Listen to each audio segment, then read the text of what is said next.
back on the record in the state of Florida versus Ashley Benefield, 2020 CF 3014. It's Friday, July 26th. We're getting ready to start for the morning. When we left yesterday, my understanding that you were off to talk to Ms. Brown. I spoke to her. Are there any matters that need to be brought up before we bring the jury in? Not to my knowledge. Defense, you ready? All right. I'm not sure if they're up yet. All right. We're a few minutes early, but we'll go ahead and get started. Go ahead and bring them in. All right, y'all can have a seat. Good morning, everybody. Good morning. Welcome back. Well, you know the usual questions. When you left yesterday, the state had rested its case. Mr. Taylor. Thank you, Judge White. We call Faith Brown. Good morning, ma'am. Good morning, Your Honor. Just please make yourself comfortable in that chair. Pull yourself up to you're about 12 to 15 inches from the microphone. It does adjust up, down, left, right, however you need it. If you just speak in a loud, clear voice, it'll pick everything up. Thank you, Your Honor. Good morning. Good morning. Will you tell us your name, spell your last name for the court reporter? Faith Brown, Brown. Ms. Brown, are you employed? Yes, How? I am an attorney. And how long have you been practicing? Quite 20 years. Do you have a specialty? I practice exclusively family law.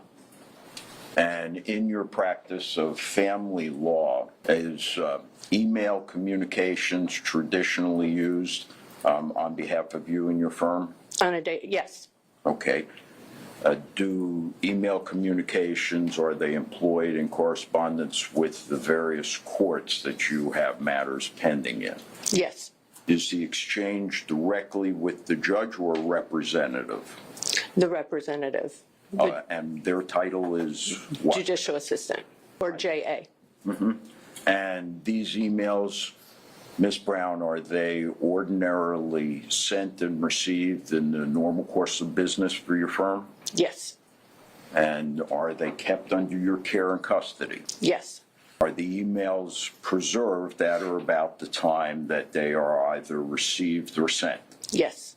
I'm going to pass to you, Ms. Brown. May I, Your Honor? Yes, ma'am. Yes, sir. I'm sorry. Pass to you what I've marked as Defendant's Exhibit 6 and ask you if you would take a moment and review that. Just give me a moment. In September of 2020, were you representing Ashley Benefield? I was. In family court? Yes, I was. And what case do the contents of Defendant's Exhibit 6 represent? This was in reference to the petition for injunction for protection against domestic violence that I filed on behalf of Ashley Benefield and her daughter, Emerson Canny. All right. Are those emails an true and accurate reproduction of the emails that you sent and received on that day or those days? Yes, they are. Your Honor, I'd move at this time to introduce that as Defendant's Exhibit number 6 into evidence. Any objection? No. Received. Thank you. That is a string of emails that covers a range of dates. Yes, it is. Would you tell the ladies and gentlemen of the jury, Ms. Brown, what date the first email starts on? Sure. The first date was September 17th of 2020. And when is the last email? The last email is when I forwarded the email to my client, Ashley Benefield, on September 23rd, 2020 at 9:30 a.m. But are you referencing the last email between the three of us in the email? My next question indeed is, would you be kind enough to tell ladies and gentlemen of the jury who were the participants in this string of emails? The participants in the stream of emails was Vicki Mechanic, who was the judicial assistant to Judge Diana Moreland, who was the judge presiding over this matter, Stephanie Murphy, who was representing Douglas Benefield, and myself. And it's normal and customary, is it not, to the extent Ms. Murphy would be representing the adverse party, that you would share all correspondence with her between you and the judicial assistant? Yes, it was a requirement. Okay.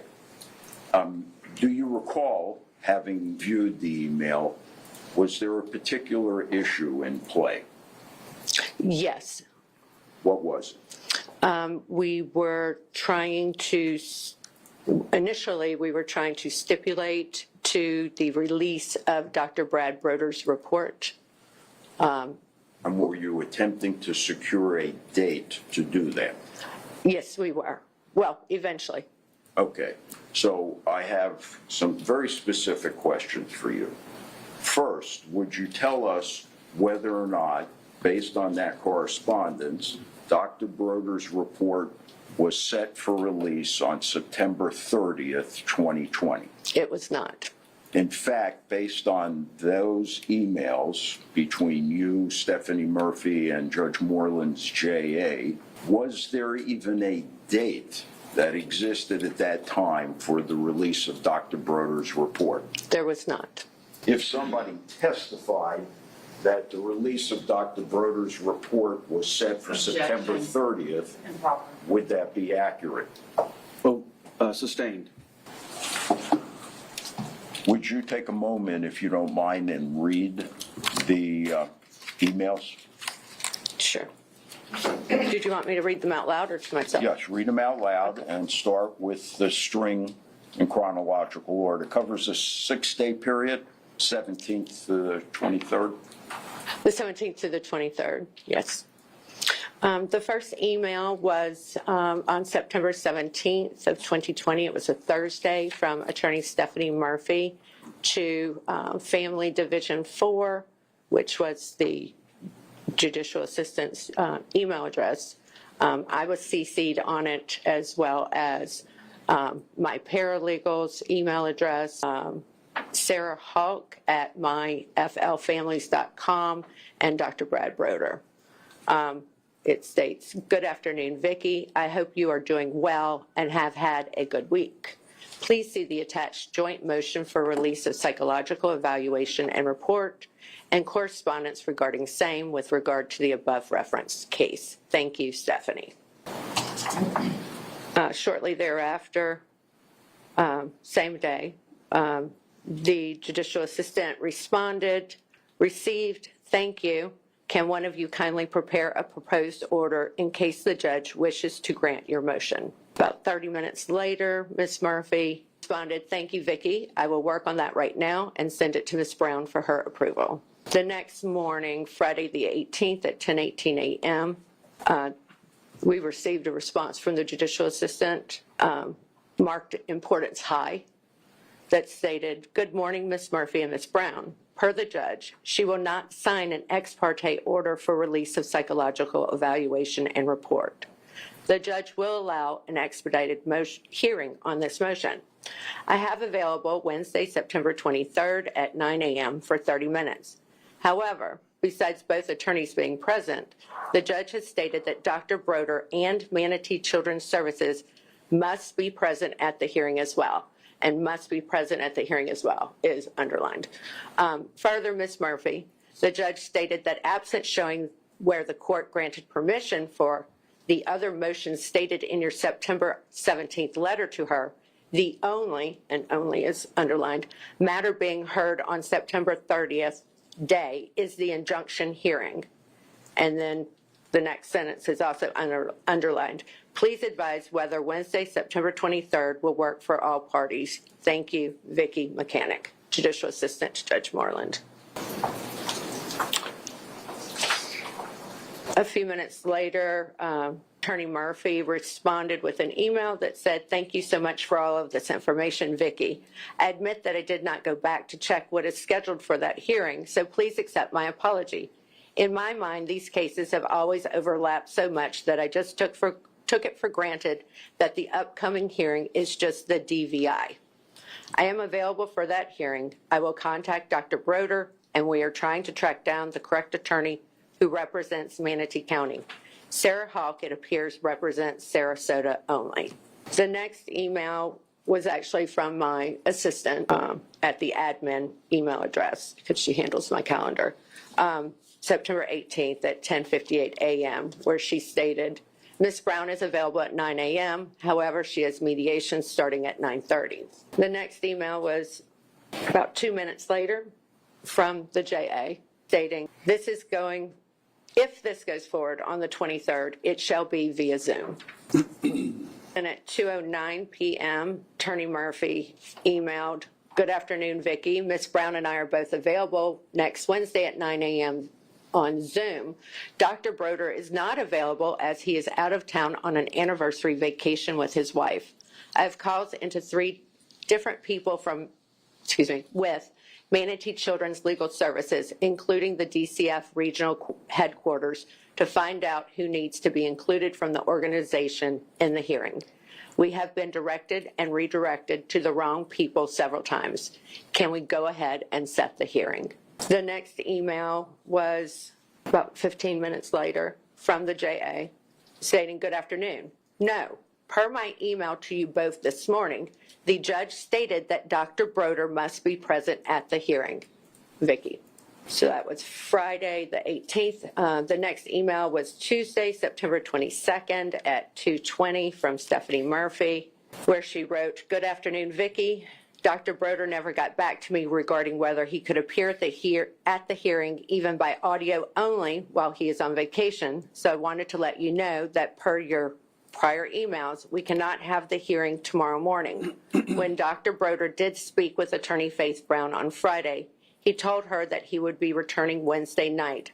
Is there any chance that Judge Moreland could schedule the hearing for Thursday? We will be in mediation in this case, but we can take a break to do the Zoom hearing. What is the JA, Ms. Mechanic's response to that request? Fortunately, no. The judge has a full docket on Thursday, and even if she didn't, Manatee Children's Services would need to be present as well. That was Tuesday, September 22nd. So then on Wednesday, September 23rd at 1:02 p.m., Ms. Murphy, Attorney Murphy, wrote, good afternoon, Vicki. I've spoken with Attorney Kimberly Griffin, who represents CPS, and who confirmed that she is the attorney who will need to be present for the hearing per Judge Moreland's instruction. Now that we know who the hearing needs to be coordinated with and Dr. Broder is returning tonight, can you please forward additional hearing dates and times for this matter? To which the judicial assistant responded about 25 minutes later. Unfortunately, there is no availability before the injunction date of the 30th. All right. Was there anything unclear about the fact that the only thing being heard on September 30th, 2020 was the injunction? No. Was there any chance, under any circumstances, Dr. Broder's report was going to be released on September 30th, 2020? I don't believe I have anything further, Your Honor. Cross? Yes. I just went through these emails along with you, and you say it's very clear that the release of the report was not going to be heard on the 30th.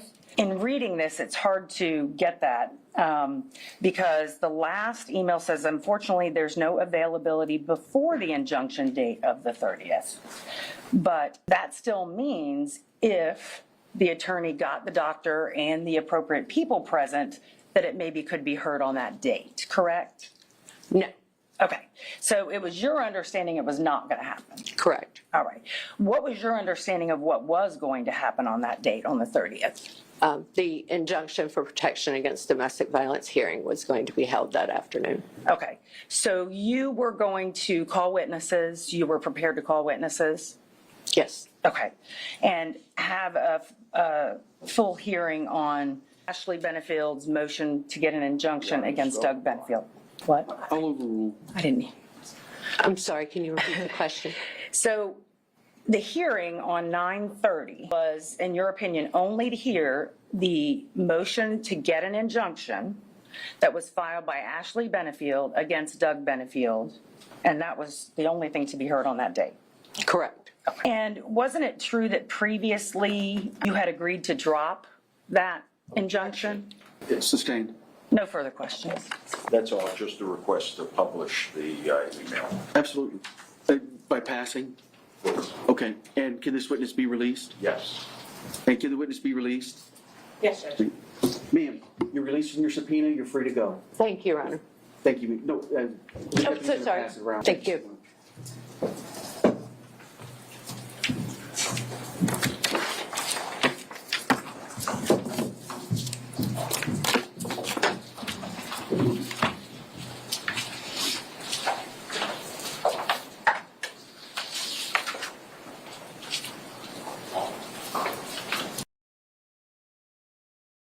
Has completed their review of Defendant's Exhibit 6. Mr. Taylor, your next witness. Yes, sir. The defense calls Ashley Benefield.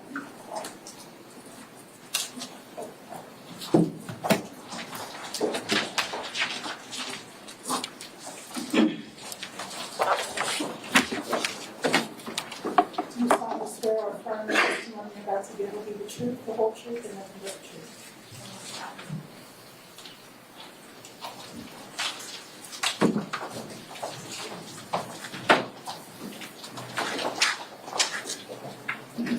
Good morning, Ms. Benefield.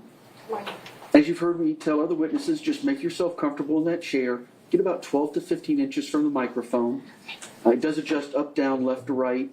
And if you speak in a loud, clear voice, the electronics will pick up everything. Okay. Mr. Taylor. Good morning. Will you tell us your full name and spell your last name, please? Ashley Christina Benefield, Benefield. How are you feeling this morning, Ashley? Nervous. All right. Try best you can to relax, and we'll get through this. Okay. Tell us a little bit, Ashley, about where you were born and raised. I was born in Corpus Christi, Texas, and I grew up in Annapolis, Maryland. What type of family values were instilled in you? Objection relevant. Overruled. I believe in the importance of kindness and compassion, empathy, honesty, hard work, accountability. What type of work did your father do? My Objection relevant. I'll allow it. My dad was a Naval Academy graduate who was a Navy pilot and then started flying privately for the airlines, which is what he still does. And how about your mom? When I was born, my parents decided that my mom would stay home to take care of me full time since my dad traveled so much. I want to ask you a few questions about your childhood. Did you have any siblings? I grew up an only child. Were your parents active in your development as a child? Yes, they were very active in my schooling and supportive of my pursuit of the arts. Hold on 1 second. I'm sorry. We need some. Get some headsets. Headsets. Sorry. How many? We need to request to speak up. Oh, I'm sorry. I apologize. I misunderstood. All right, Ms. Benefield, yeah, if you could scoot a little bit closer and speak up so the jury can hear you. Okay, I'm sorry. Do the best I you can. apologize. Go ahead, sir. Sure, do the best you can, Ashley. Okay. Do you have any hobbies? I love art. I like drawing, painting, sculpting, ballet. I enjoy gardening, baking, cooking. Most importantly, I'm a mom. What type of high school did you attend? Objection. Can you I'm going to sustain at this point. I'm trying to establish her ballet, Your Honor. All right. If it's related to something specific, then yes. Sir. Thank you. Tell us about your high school, Ashley. I went to a small private Christian school. And did you study anything in particular in high school? I was focused on pursuing ballet. And was ballet a large part of your curriculum when you were in high school? Yes, I danced full time. I actually finished my last few credits my senior year with an accredited homeschool program for athletes, so I could dance during the day. Do you still dance professionally? No.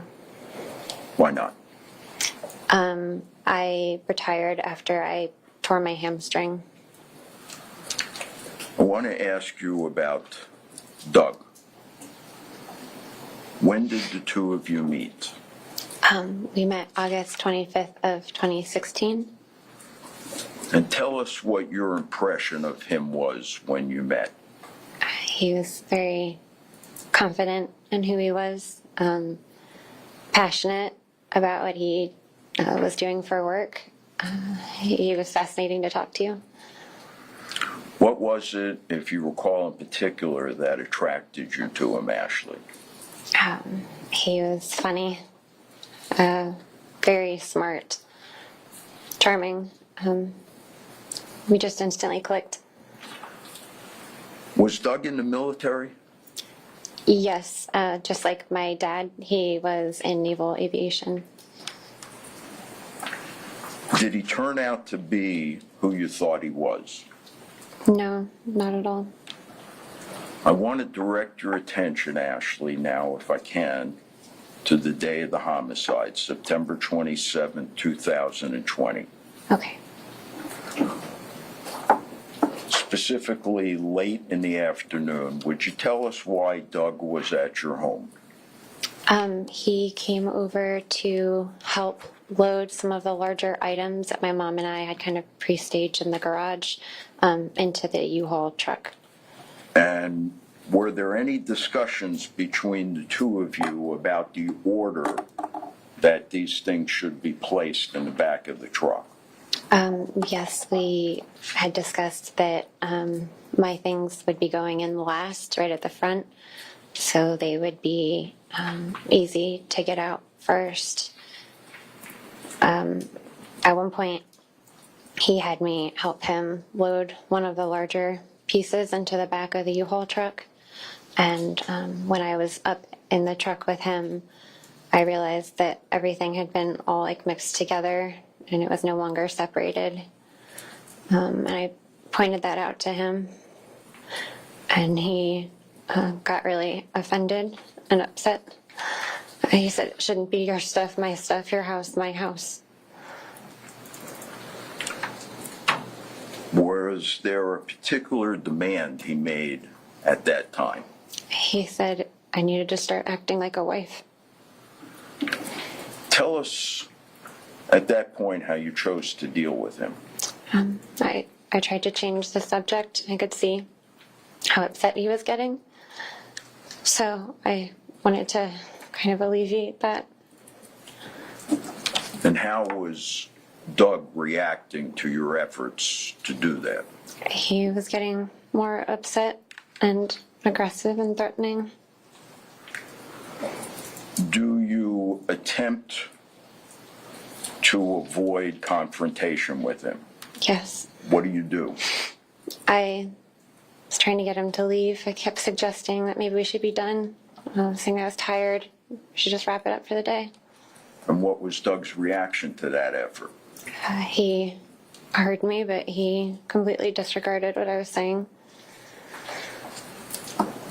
Ashley, would you tell us if there came a time shortly thereafter where there was physical contact between the two of you? Yes. Tell us about it. We were in the living room, and as he came up to me, instead of walking past me, he walked like right into me, like a body check. He like thumped me.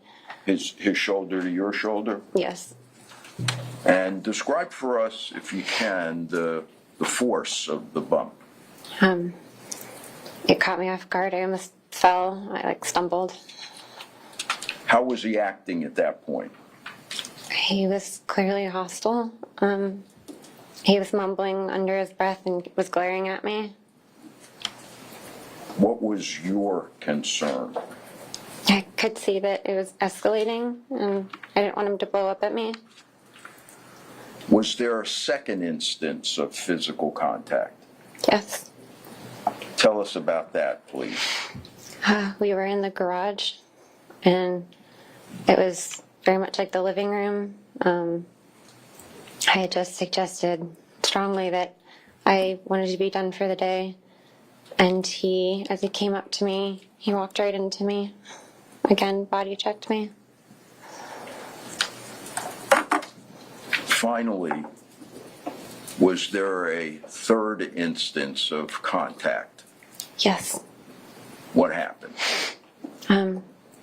We were in the hallway, and we were coming opposite directions towards each other, and he had a box, and as he walked up to me, he looked me in the eye, and he drove the corner of the box up into me. Where? My side. Indicating on your right side. Yes, sir. In the hip area? Yes, sir. What was the result of that? Scratching. It burned. Yes, sir.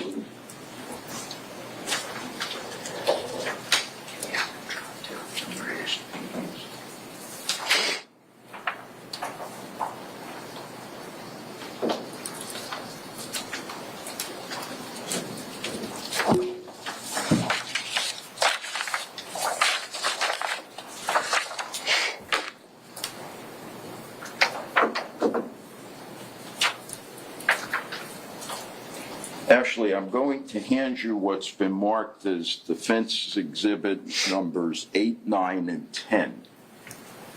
That approach? Yeah, just do me a favor, whenever you're holding them up, they were facing the jury until they're admitted. Sorry. Yes, sir, thank you very much.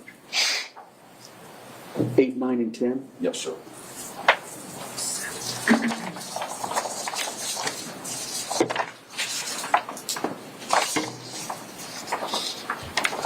Will you tell us what Exhibit 8 represents, Ashley? It's a scratch right here. And was that scratch caused by the cardboard box that you just related? Yes, sir. When was that photograph taken? The night of September 27th, 2020, at the sheriff's office. Okay, and how about Exhibit number 9? Also scratches on my side. From the same incident? Yes, sir. Also taken that evening at the sheriff's office? Yes, sir. Okay, and Exhibit 10? The same scratches as in 9. They're just, it's a close-up. Do these photographs, Ashley, truly and accurately reflect the scratches and bruises you received on late that afternoon on September 27, 2020? Yes. Do they accurately reflect how the scratches looked when they were fresh? Yes. Thank you. I move respectfully, Your Honor, defense exhibits 8, 9, and 10 into evidence. Any objection? No. They'll be received.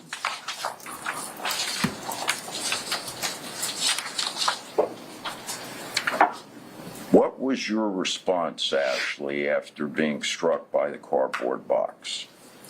I apologized. Why would you have apologized?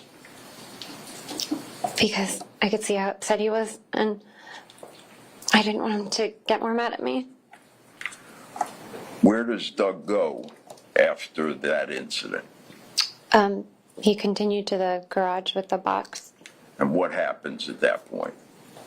We started getting into a back and forth about being done for the day and what still needed to be packed and that I wanted to be done. And we ended up in our daughter's bedroom, and he started screaming at me. He said, "Shut the fuck up." started calling me names. And he said, I can see what you're doing. You're trying to get me to leave. He said, I don't have to leave. I can stay and spend the night if I want to because I'm your husband. At that point, Ashley, how did you feel with respect to your own personal safety? I was scared. Did you take any steps to try to avoid anything further? Yes, I ran to try to leave the house. And where did you run to? To the front door. Did you make it? No. Tell us what happened. He stopped me. He grabbed me by the hand and he yanked me back. I'm not really sure how he did it, but he spun around so he was in front of me, between me and the door. So He said, I'm sorry, go ahead. where the fuck do you think you're going?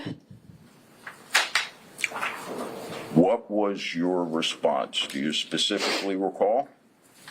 Tell us. I just blurted it out and I said, I'm done and you need to leave now. What was Doug's reaction to that command to leave now? He said, you can't fucking leave me. Then what happens? He hit me on the side of the head.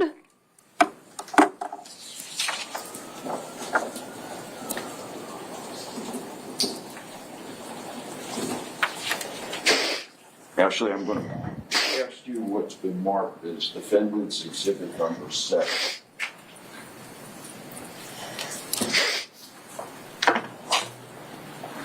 Tell us what that represents. It's a picture of my face. Is it an accurate picture of what your face looked like on that night? Yes, sir. Who took that photograph? I don't remember her name. She was at the sheriff's office. At the sheriff's office? Okay. Now, what is it about that photograph that shows or reflects the slap or the hit that you got to the side of your head on that day by Doug? That side of my face is swollen and puffy and discolored around my eye. And is your eyelid drooping Yes. on the side where you were hit? Yes. Your Honor, I move Defense Exhibit Number 7 into evidence. Received.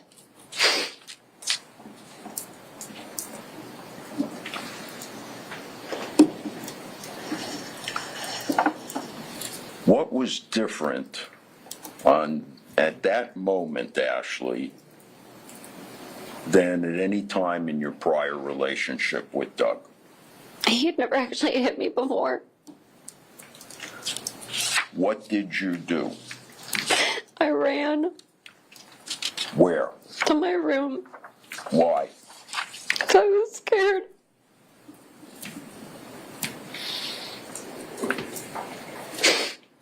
Ashley, did you have anything in your room that could protect you? I had my gun.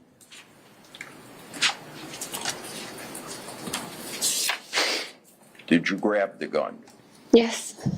As you're grabbing the gun, what, if anything, did you hear? I heard the door hitting the doorstop. As if it is flung open? Yes. And what do you see, Ashley, when you look up? Doug was standing in the doorway. His face was red. Like the veins were bulging in his neck. The way he was looking at me, it didn't even look like Doug. His eyes were black.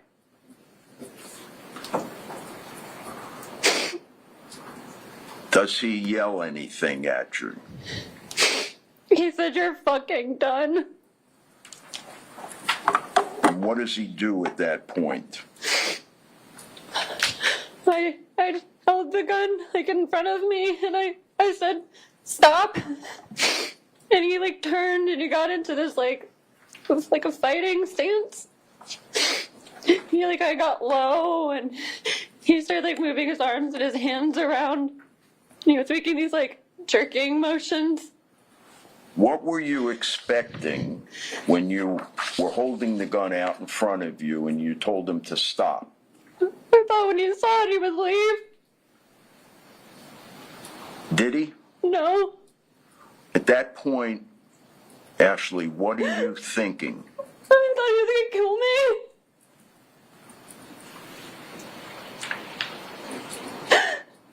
Tell us what happens next. He started coming towards me, and then he lunged at me, and I started pulling the trigger. And he just kept coming, and I remember trying to move to get away from him, but he kept coming at me.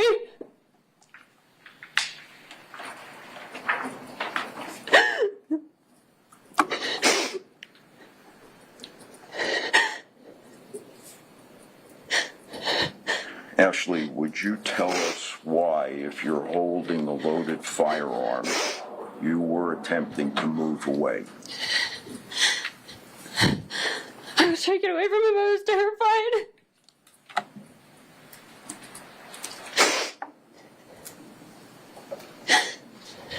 All right, so you're firing. He keeps advancing. What happens next? It was like his feet slipped out from under him and his legs went up in the air.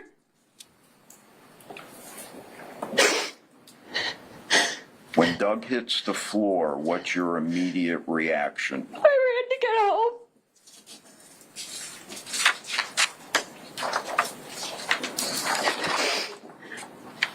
Can you tell us how many shots you fired? I have no idea.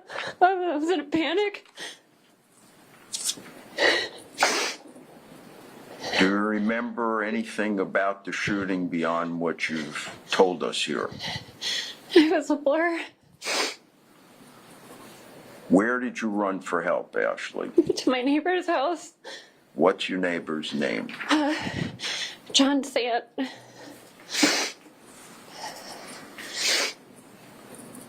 Ashley, I have to ask you a couple of very difficult questions. You okay? Yeah, sorry. Ashley, tell the ladies and gentlemen of the jury why you shot Doug. I was scared to death. I thought he was going to kill me. There was nowhere to go. I was trapped. In my own house, he wouldn't let me leave.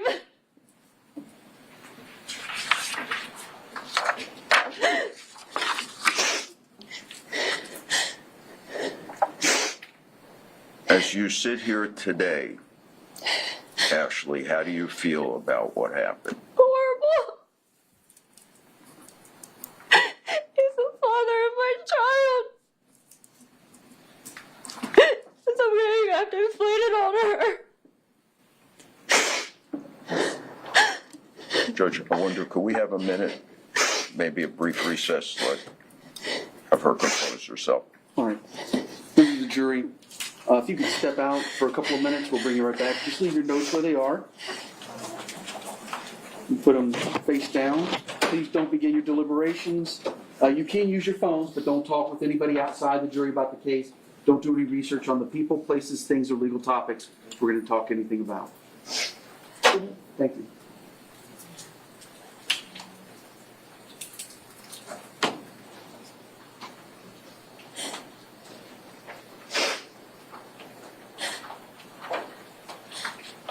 All right, you all can have a seat. Ms. Benefield, you can have a seat. You need to take a moment to compose yourself? Yeah, would it be all right if she stepped out? No, sir.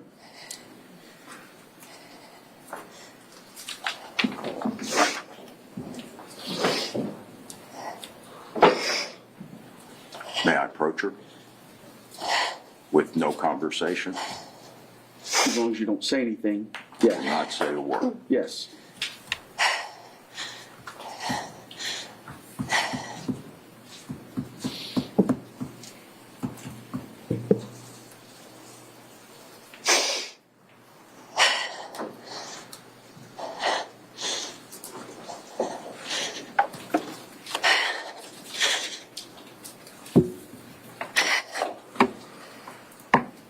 okay? Yeah, I'm sorry. Ma'am, there's Kleenexes here next to you.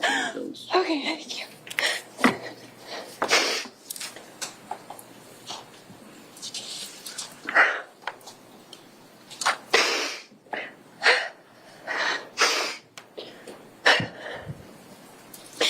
I'm sorry. All right, Judge, I think you can bring it back in. Okay, ready? Yes. All right, let's go and bring the jury back in.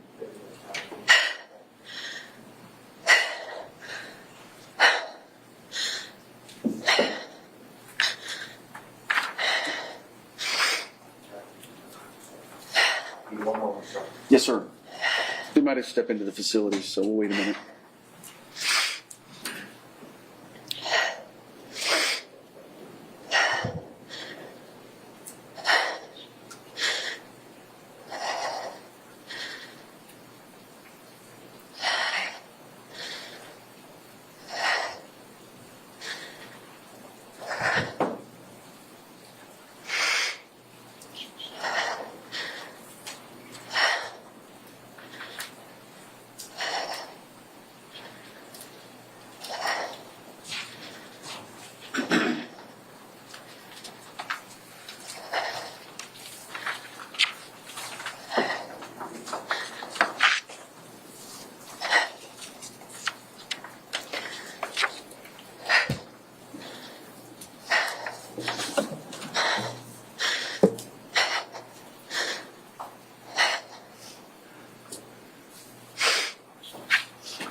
All right, let's bring him in.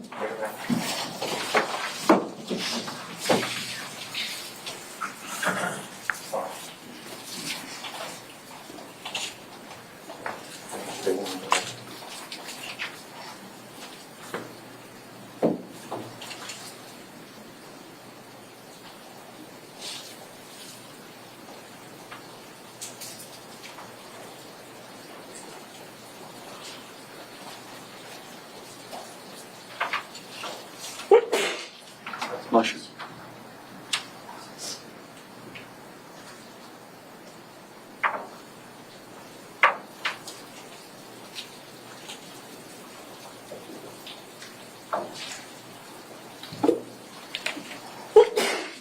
Bless you.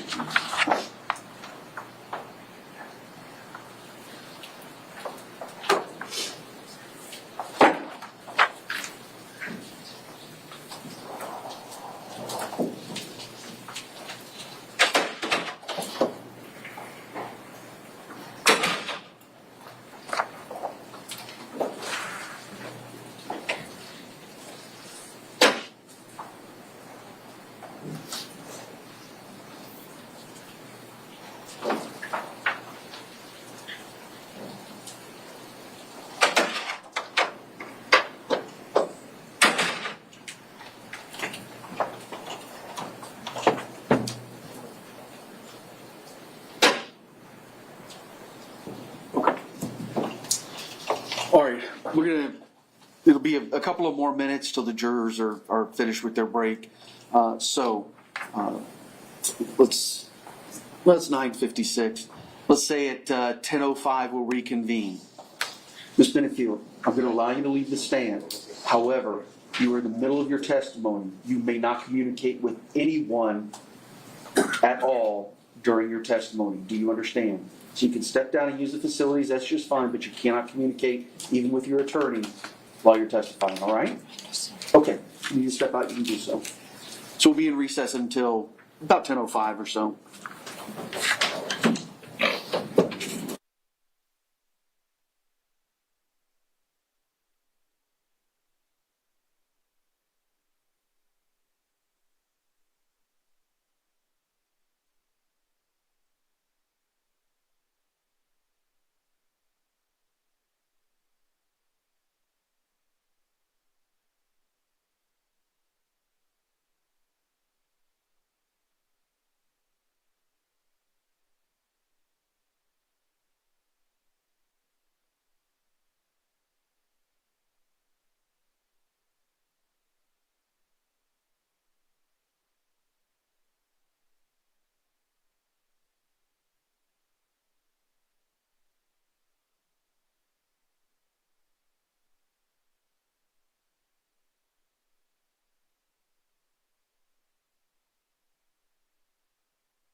All right. Thank you, be seated. All right, I've checked. The jury is all back. They're ready to go. Ready? Come on back. Ready? Yep. State. Yes, I'm sorry.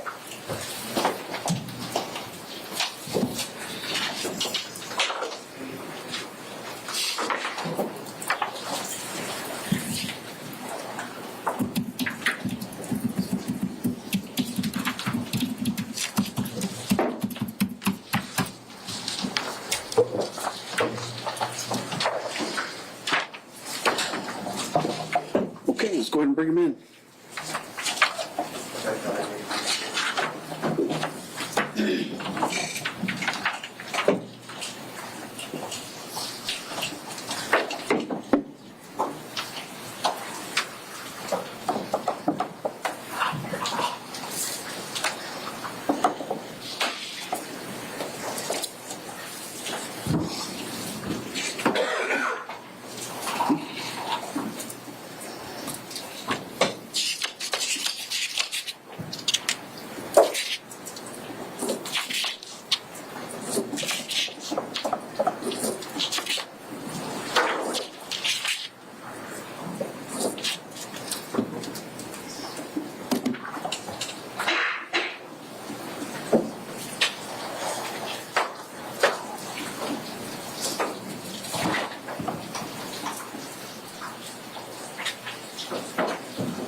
All right, you all can have a seat. Welcome back, everybody. Did anybody begin deliberation to talk about the case amongst yourselves? Did anybody communicate with anybody outside the jury about the case? Or did anybody do any research on the people, places, things, or legal topics we've heard anything about? No, sir. Everybody says no. Mr. Taylor, you can resume your direct examination. Thank you, Judge White. Ashley, would you tell us where the pistol was in your bedroom? It was in a storage bin. It was on top of my laundry basket. Will you describe the storage bin? It was like a square bin with hard sides and cloth covering the sides. Do you remember how old Emerson, your child, was at the time of this incident? About 2. Was Emerson able to access that storage bin? No, Whose firearm was mine. it? Did you have a license? Yes, sir. I'm going to show you, Ashley, what's previously been marked as Defendant's Exhibit Number 2.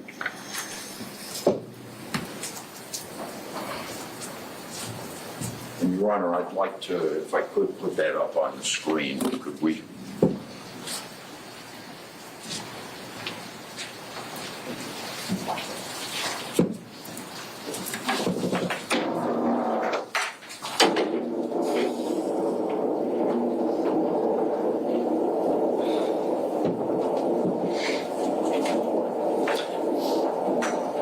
Are you from the Elmo? For the blinds. Oh, sure. Then one more set of lights. Thank you, Deputy.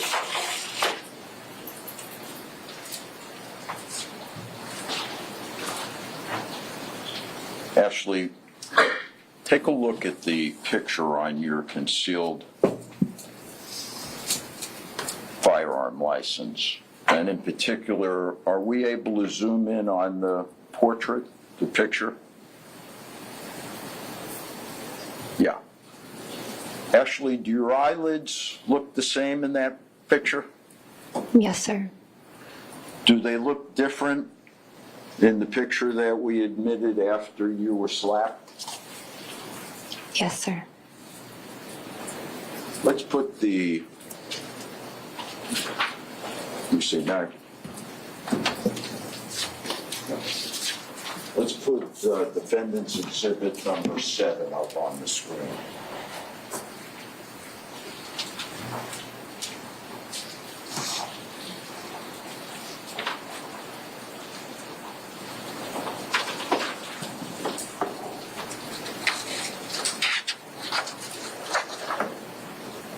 Ashley, what side of your face did he hit you on?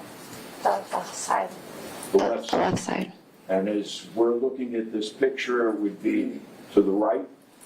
Correct. Is your eyelid on the right side the same as your eyelid on the left side? No, sir. And how about your eyebrow? The space between your eyebrow and your eyelid on the right side, is that the same as the space between your eyebrow and your eyelid on the other side? No, sir.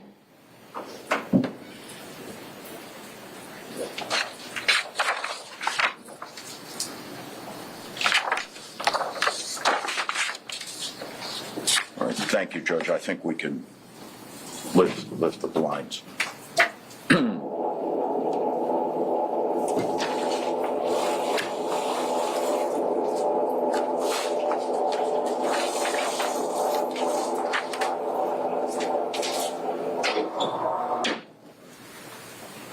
Was the firearm registered to you, Ashley? Yes. Right, I'd like to now direct your attention back to your initial introduction to Doug. How long was it before Doug expressed his devotion to you? It was about 4 days after we met that he told me he loved me. Did any significant event follow after he expressed his love for you? He flew me to South Carolina, where he was living at the time, and asked me to marry him, and I said yes. You remember the date? September 7th, 2016. How old was he at the time on September 7th, 2016? 54. And how old were you? 24. When you finally moved in together, what was it like? It was challenging. Doug hadn't told his daughter Eva that we had gotten married, and so when she found out, she was really upset. Just understandable. Her mom had suddenly passed 8 or 9 months before, and I was a complete stranger to her, and I'm moving into her house. At that point in your relationship, Ashley, describe for us the man you thought you'd married. He was very loving and attentive. He was always with me. We did everything together. We laughed a lot. And he made me feel very special and loved. He always was looking for ways to be with me and to do things for me.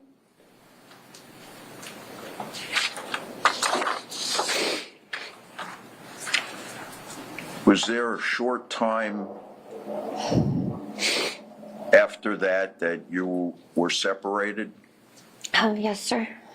And what was the reason?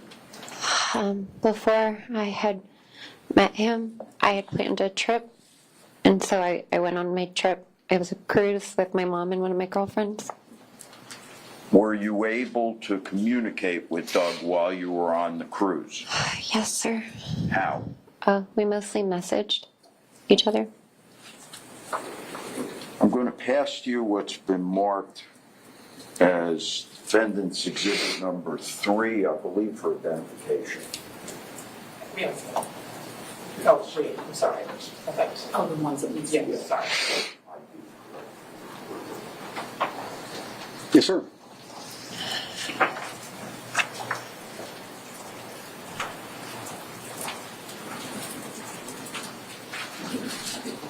Take a minute and go through those, and I'm going to ask you about them. Okay.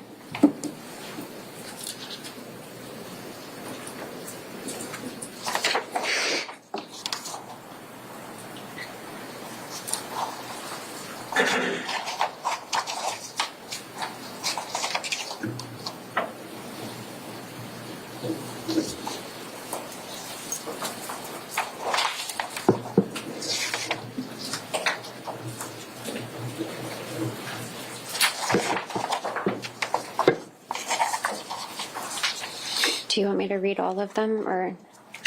Look Okay. through all of them. And then I'm going to ask you some questions about them. Okay.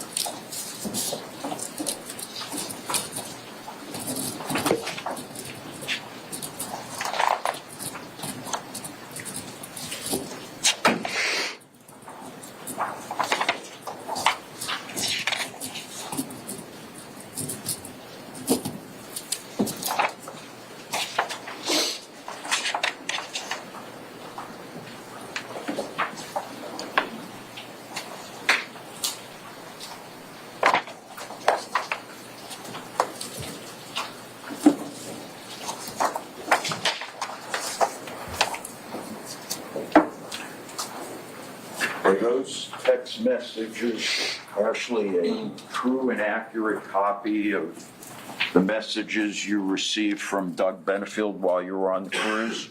Yes. Your Honor, at this time, I would move defense exhibit number 3 into evidence. Objection? Can we approach this? Yes.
Move to introduce defense exhibit number 3.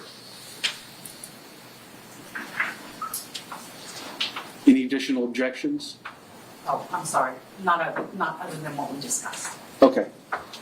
Admitted, subject to what we discussed at the bench.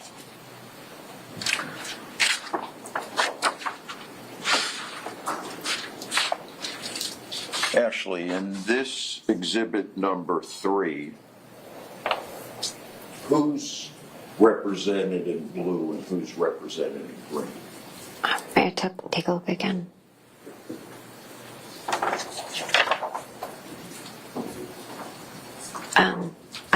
I'm blue and Doug is green. You're blue and Doug is green. Yes, sir. Okay, so I want to ask you what you thought and how you felt after this series of text messages where he said the following to you. And I'll go through them and you can respond. Okay. Like always being armed.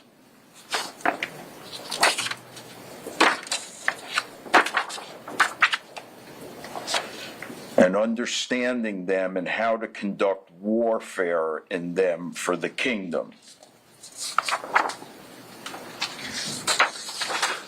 If I dwelt on it, I would go into a rage to remove them from the earth. I desire to exterminate them, and holding back is a challenge. They are rats that should be removed.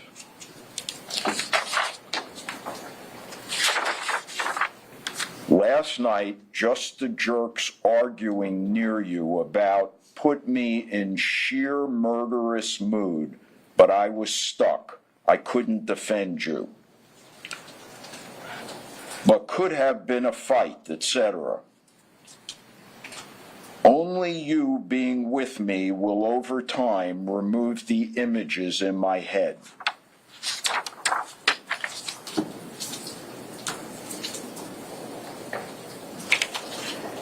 It is same, and knowing you were taken advantage of still in my mind makes me explode with anger to take them out.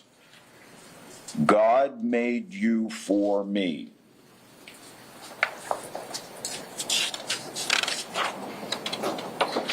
You haven't seen the warrior side and never want to.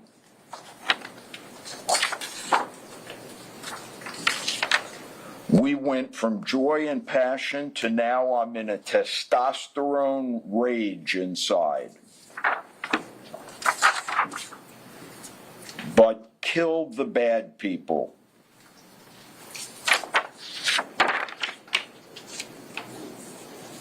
How long had you been married when you received these texts from Doug? I believe it was about a month or so. Probably thereabouts. Do you recall approximately how long you had been married? Well, we got married in the beginning of September, and this would have been the end of November. Okay. So more than that, I'm sorry. What did you think? Was there anything about those texts that caused you to pause? You know, at the time, I kind of tried to write it off that he was my new husband and he was just trying to be kind of manly and, you know, be protective and, you know, was trying to show that he really loved me. I think that was kind of what I Did you thought think at the it was time. flattering? Yeah. Ashley, how long did this facade that you've described of Doug's last? Probably about 3 months. And what signs did you begin to see that he was not who you thought he was? When I got back from the cruise, he started becoming very controlling and possessive. He started criticizing everything about me, like the way I would wear my hair or did my makeup or the way I dressed. I found myself trying to change everything about me to make him happy. If you had to pinpoint a specific incident, Ashley, early on that stands out to you, what would that be? A friend of his had come to town to visit, and we went out to dinner with him. And when we went to leave, Doug had had a little too much to drink, and so I said that I would drive home. And he instantly got really mad at me. He was offended. He started screaming at me, and it continued all the way home. And when we got inside, I told him that he was drunk and he just needed to go to bed. And that really set him off. And he tried to flip over the dining room table. He threw a chair at me. He kept screaming at me until he stopped, and then he apologized. And he said it would never happen again. He said he's really sorry. And Ashley, did it happen again? Yes. Explain what happened. We had gone to church one Sunday, and after service, after everyone was leaving, we talked to the pastor in like the lobby area in front. And at one point, Doug stormed off, and by the time I caught up with him, I was in the parking lot, and he started cussing at me, calling me names. And when we got in the truck, he accused me of having a thing for the pastor, and he said I was a slut and a whore. And he screamed at me all the way home. Ashley, was he aggressive and threatening like that in other instances? It started happening more and more with me and with our animals. He would hurt our pets. On approximately how many occasions was he cruel to your pets? A handful. How would Doug react following a dark episode? Well, he was either really up or really down. And after, he'd be very sweet and apologetic. And he'd be kind. And things would be good. And it was kind of like a flip of a switch. And something would set him off again. Did you find anything one day, Ashley, that gave you insight into Doug's marriage to his previous wife, Renee? Yes, sir. Tell us what it was. I had been going through and kind of cleaning and organizing. And I was going through a bunch of old devices like phones and iPads. And I found a texting conversation between Doug and Renee, his previous wife.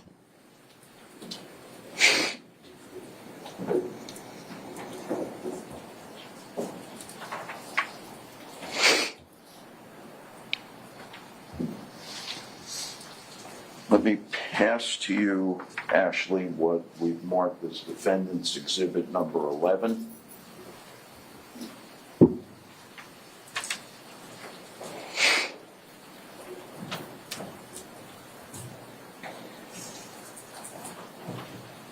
Can you identify that, Ashley? This is part of the texting conversation. This is a text from Renee Benefield to Doug. Is that a true and accurate copy of what you came across that day that you just related to us? Yes, sir. At this point, I'd like to move that into evidence as Defense Exhibit number 11. No objection. Received.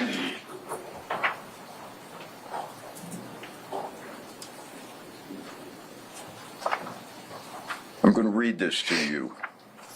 And let me know if it's accurate. Okay. I was deeply disappointed that you distorted the truth about who you really were when I married you. I loved you, though finding out you weren't really what you pretended to be. you kicking me so hard on New Year's Eve on our honeymoon because you were having trouble functioning in certain areas. You holding a gun to your head twice in my home that I opened to you with my children that still love you. Having to sell everything down to my wedding ring.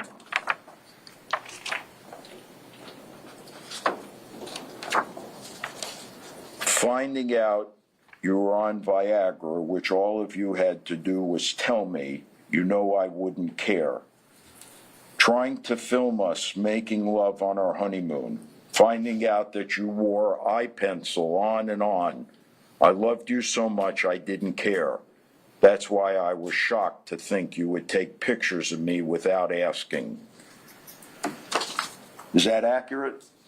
Yes.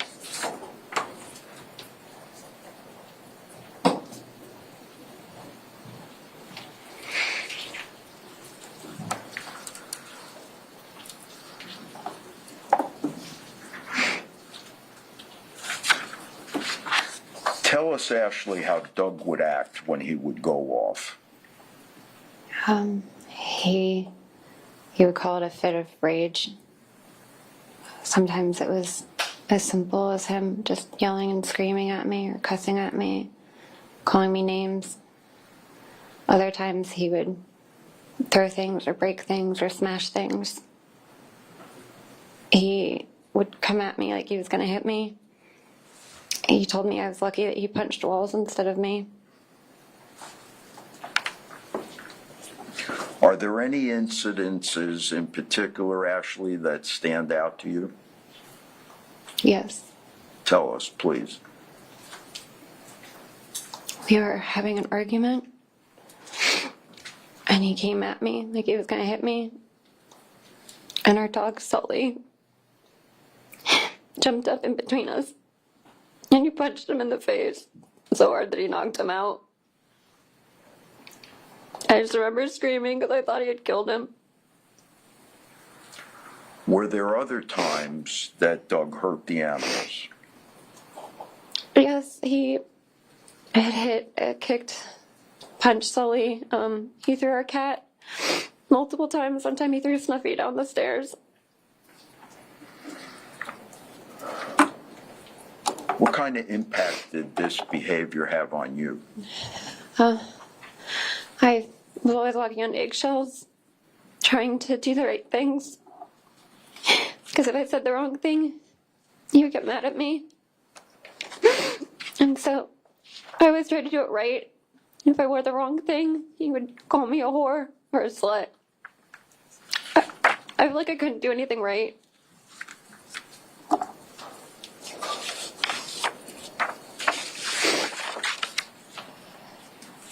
Was there an incident, Ashley, in June of 2017 that you vividly recall?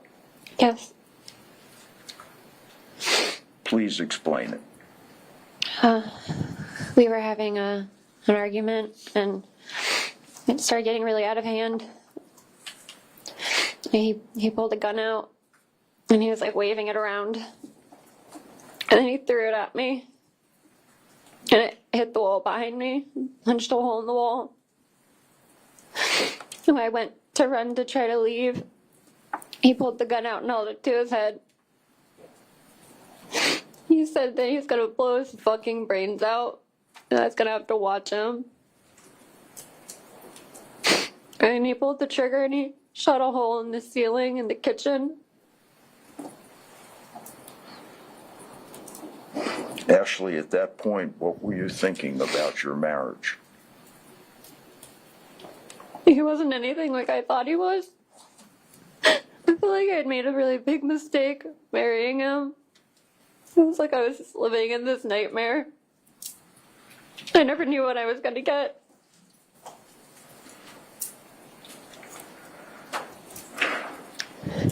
Did there come a time in July or August of 2017 when you found yourself with child?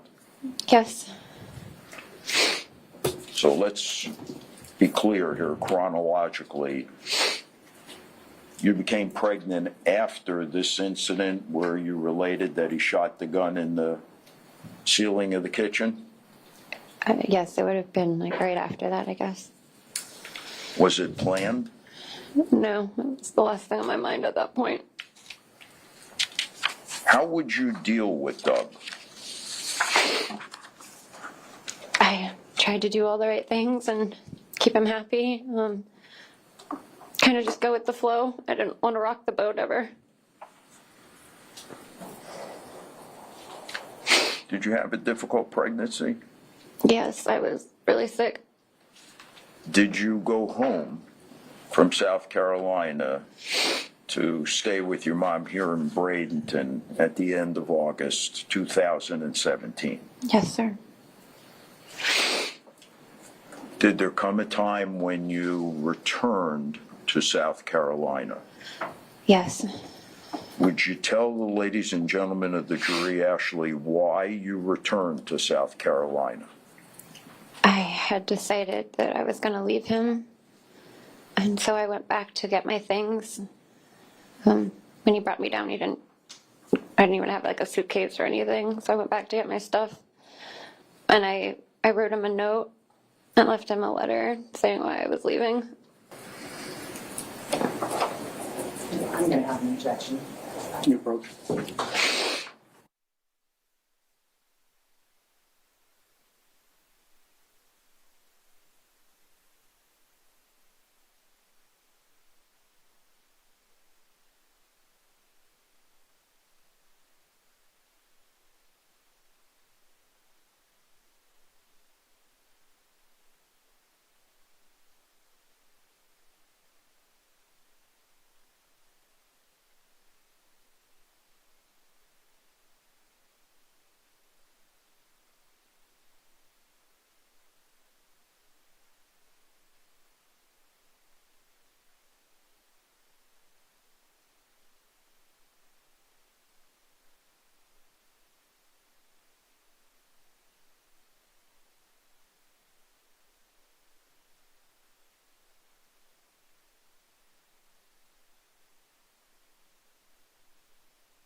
I'd like to make a statement for the record.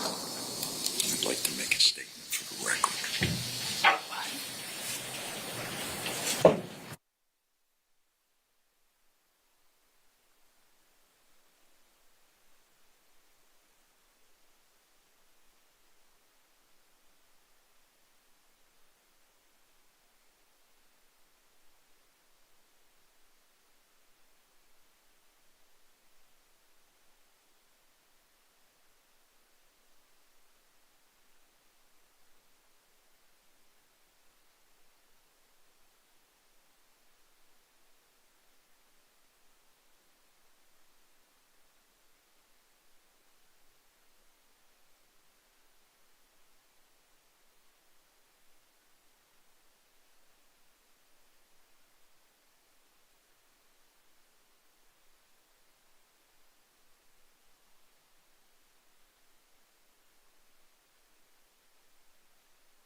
right, Ashley.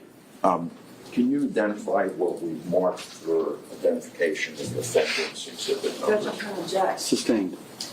Well, she can't even identify it. No, sir. I made my ruling.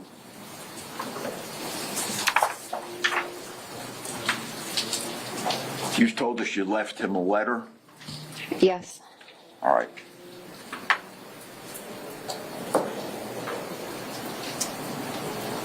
I'm going to ask you a series of questions. Let me pass this to you. You can. Judge, I'm going to object. Sustained. Do you remember independently everything that you said in the letter? Not everything, no. Would it help refresh your recollection if you were able to see the letter? Yes. Judge, objection. Sustained.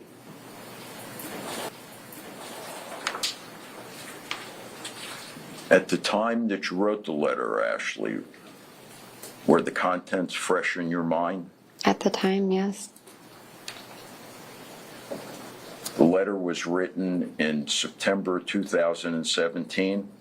Yes, that's correct. It's now 2024, Yes, sir. so 7 years ago. Yes. All right. Do your best Okay. to try to respond to a series of questions I'm going to ask you. Okay.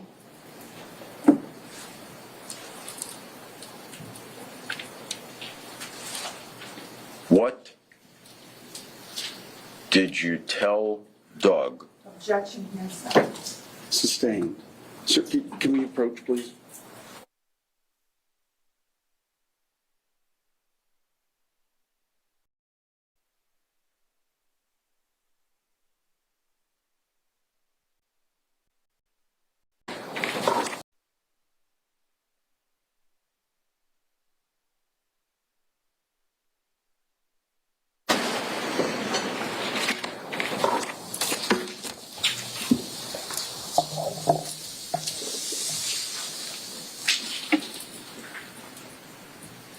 How did you feel about your personal safety when you left Doug?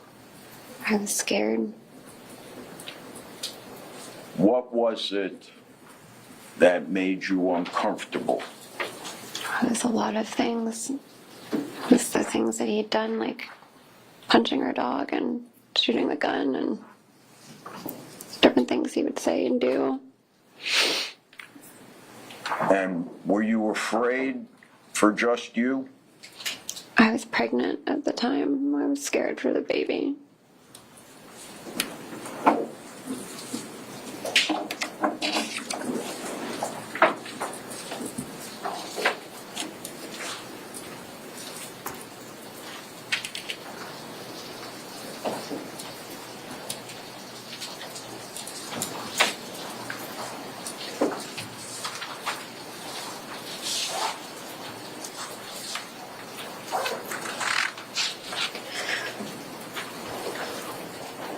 Were there instances, Ashley, where you felt that your own safety had been placed in danger as a result of conduct by him?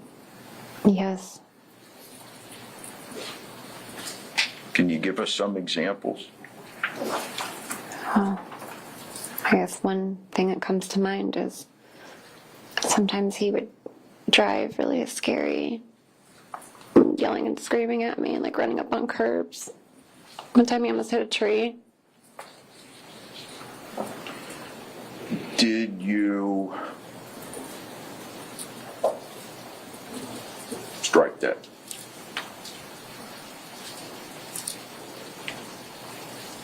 Describe the kind of things that would be done to intimidate you.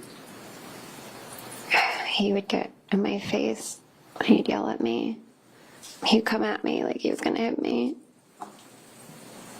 What about breaking things? He would break things, smash things, threw things at me.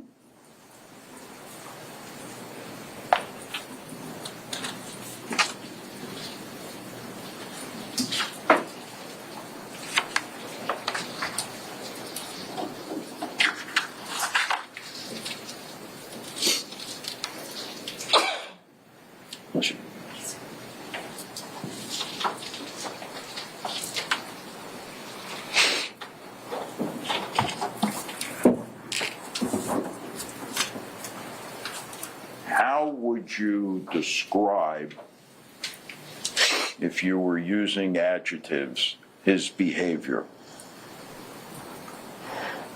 Possessive, controlling, manipulative, aggressive, scary, unpredictable.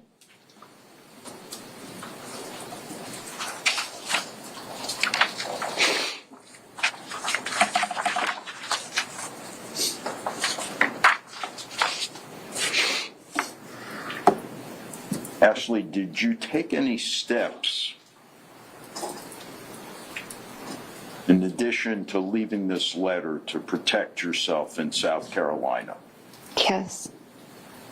What did you do? I filed for a domestic violence injunction, like a protective order.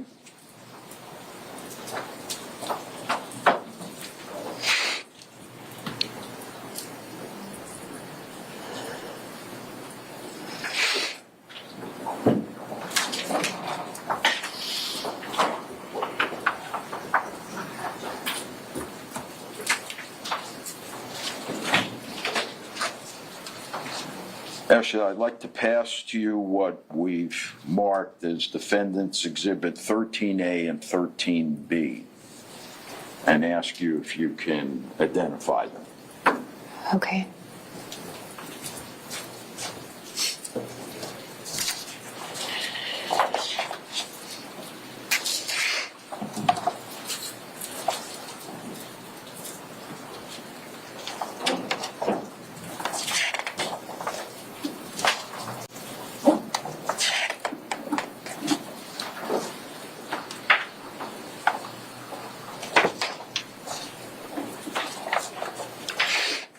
Um, 13A is the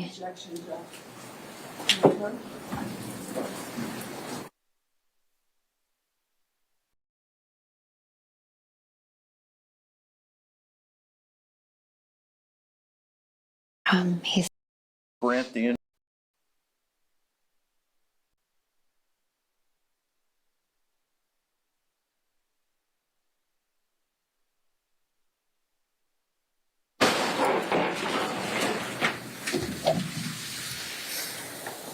Ashley, what was the date?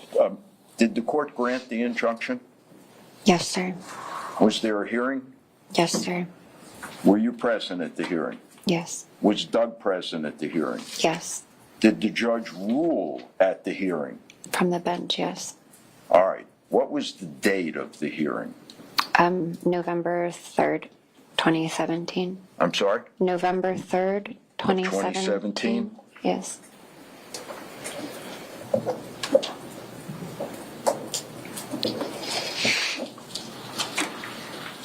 Okay. Now, was that order that the judge decreed violated? Yes. By who? By Doug. How? He sent me a package in the mail. Sent you the package here in Florida? Yes. From South Carolina? Yes. What was the package represented to be? A birthday gift, I believe. And did you open it? Yes. What happened? Well, when I opened it, there was an overwhelming smell, like a real strong chemical smell, and I got like an instant headache. Did you report it to the police? Yes.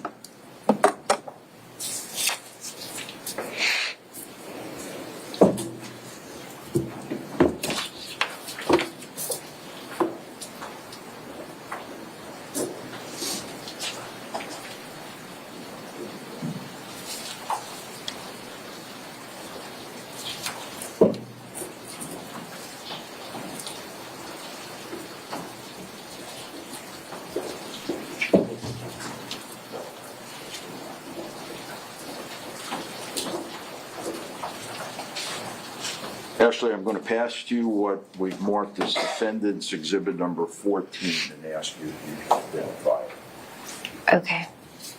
What do I do with these? Okay.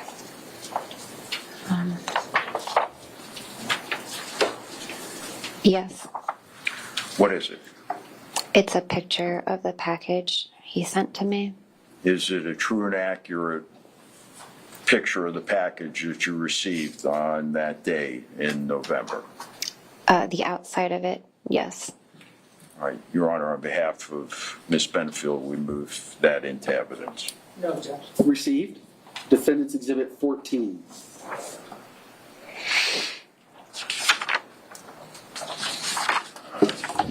What did you do with the package after you opened it? I sealed it back up and I put it in the garage before I brought it to the sheriff's department.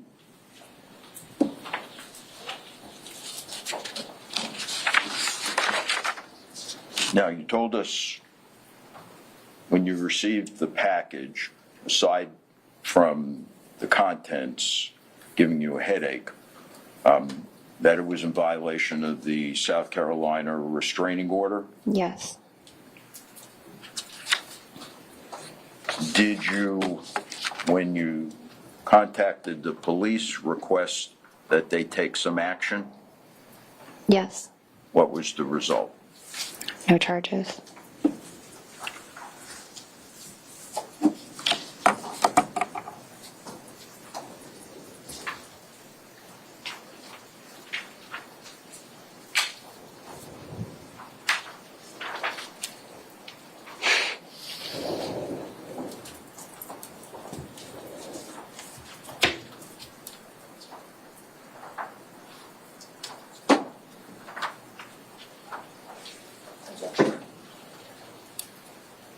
Okay.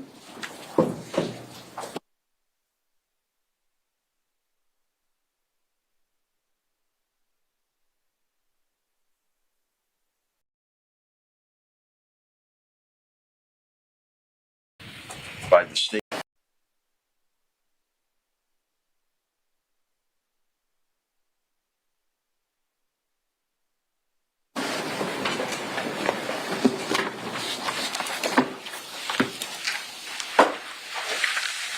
Were you subsequently notified, Ashley, by the state attorney's office here in Manatee County that no charges were to be filed? Yes. Do you remember the date that you were notified? Not off the top of my Let head. me show this to you and see if it refreshes your recollection. Okay.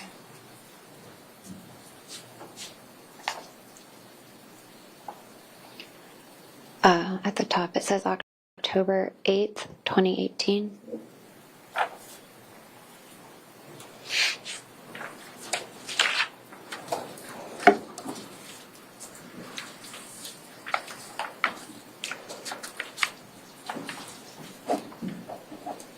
Ashley, when did you give birth to Emerson? March 19th, 2018. Where was Doug when you gave birth? He wasn't there. It was during the restraining order from South Carolina. So he wouldn't have been allowed to have contact with you. Correct. Do you remember how long the South Carolina restraining order was to last? I believe it was 6 months. Does there come a time when you're concerned about the South Carolina restraining order expiring? Yes. So at or about the time of that, what steps, if any, did you take to protect yourself? I filed for a domestic violence injunction here in Florida. What was the result? It was denied. And was there any directive entered with respect to Emerson? There was a time-sharing agreement set up. Shortly after that, or at or about the same time, was there additional litigation that you filed? Yes. Do you recall what it was for? Divorce and termination of parental rights. In the termination of parental rights petition, Ashley, did you tell the court, Objection, hearsay. Go ahead and finish the question. did you advise the court in your petition about prior domestic acts of violence by Doug? Yes. Overruled. I'm sorry. Overruled. You may answer. I'm sorry. You're okay. Go ahead. Okay. Yes.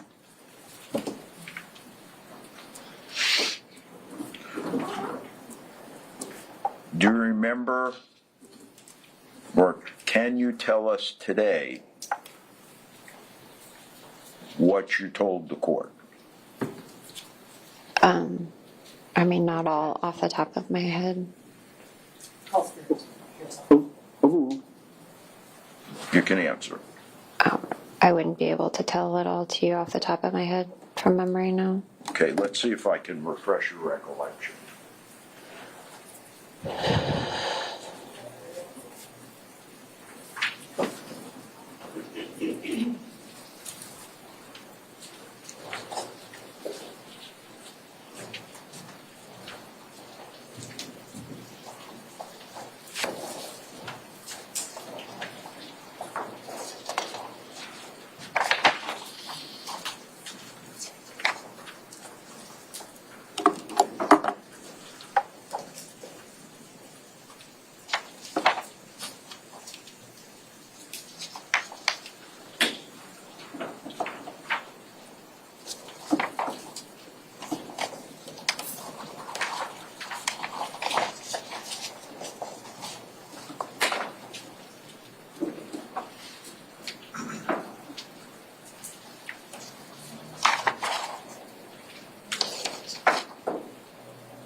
Would you like me to read the whole thing, sir?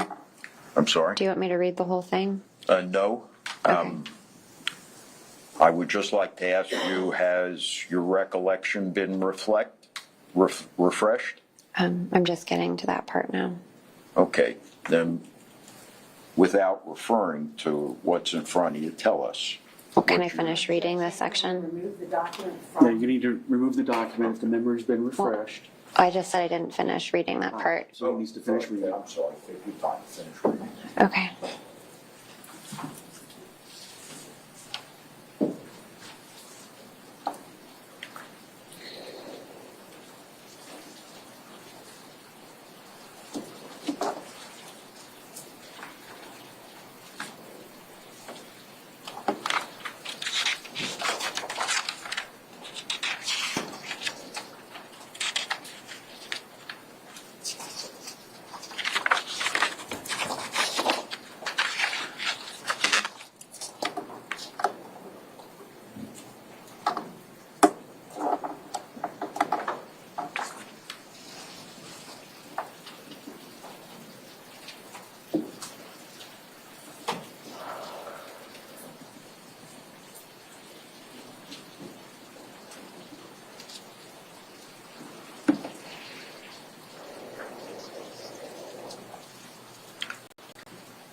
I don't expect you to remember all the details. I'm going to ask you for the high points. Okay, sorry, there's just a lot in here.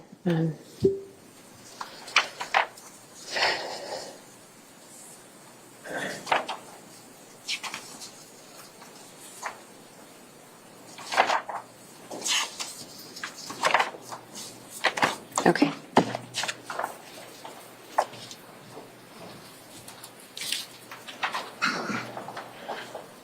So tell the ladies and gentlemen of the jury, Ashley, the things that you had to say.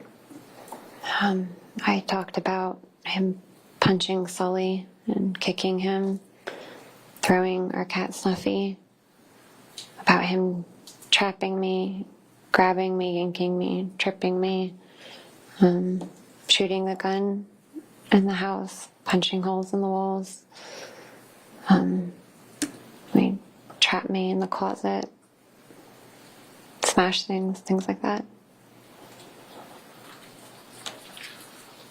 All right.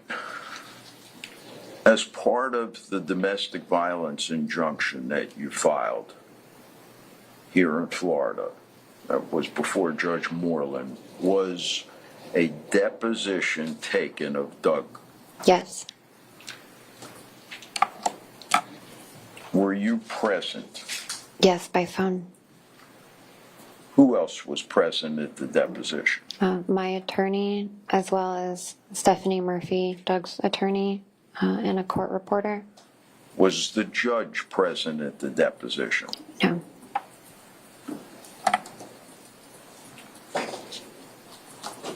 Were you able to hear the entire proceeding? Yes, sir. Did Doug make Objection, Austin. Approach.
Ashley. Can we approach this on this as well? Okay.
Ashley, I'm going to pass to you what's been marked as defense exhibit number 17.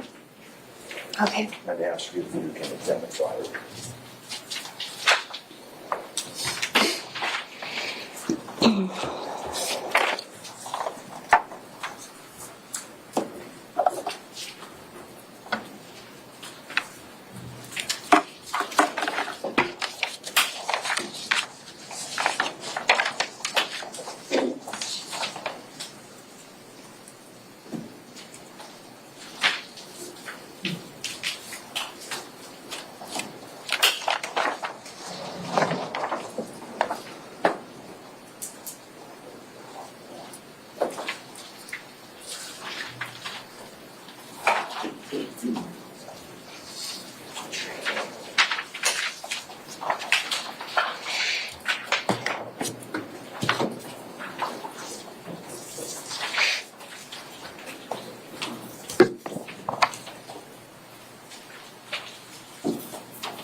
Ashley, do you recognize that?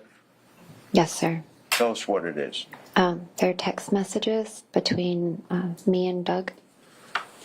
And do they truly and accurately reflect texting back and forth between you and Doug? Yes. On behalf of the defense, Your Honor, we move into evidence defense exhibit number 17. Objection overruled. Defendant's Exhibit 17 will be received. Ashley, in defense exhibit number 17, the text messages, does Doug admit to shooting the gun in the house? Yes. Does he admit to throwing the gun at you? Yes. Does he admit to punching holes in the drywall of the house? Yes. And does he admit to punching the dog and rendering him unconscious? Yes. Objection, no, you don't. Those text messages do not say that. If I'm going to sustain, if you want to publish the exact exhibit that's been admitted, you can do so. We intend to publish upon completion of the examination. I want to ask you, Ashley, if I can, about other instances of abusive conduct. Was a tracker at any time placed on your car? Yes. Was it done with your permission? No. Did Doug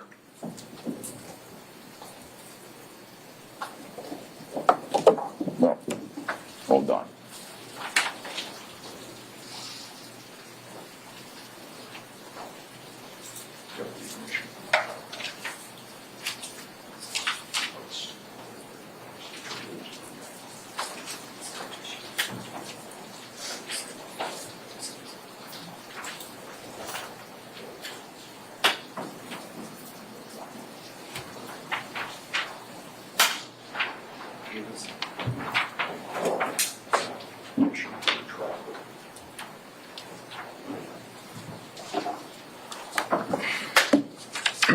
While the state is reviewing that, Ashley, I'm going to pass to you defendants exhibits 19 and 20.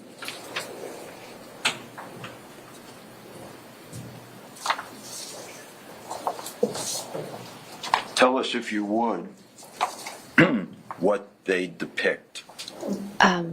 Holes in the drywall of the house, our house in South Carolina. Refer to them specifically. Exhibit number 19 has a what does that picture show? of a hole in the drywall with my hand next to it. It's kind of been like pushed back in. Is it a true and accurate production of what existed at that time? Yes. All right, and the next one? 20 has a picture of a hole, like a fist hole through the drywall in our home. Okay, is it a true and accurate photograph of that? Yes. On behalf of the defense, Your Honor, we move them into evidence. State, any objection to defense 19 and 20? No. Received.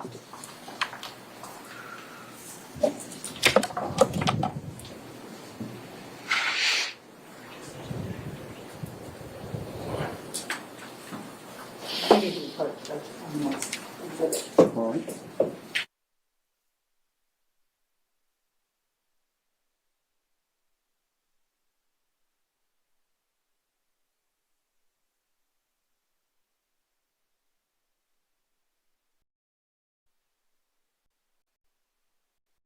That to the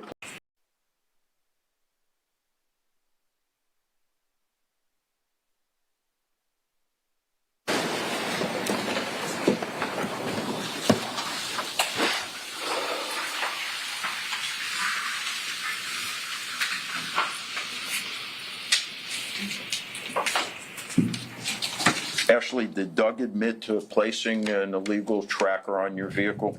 Yes, in a message to me. Did you report that to the police? Yes, What was the result? no charges.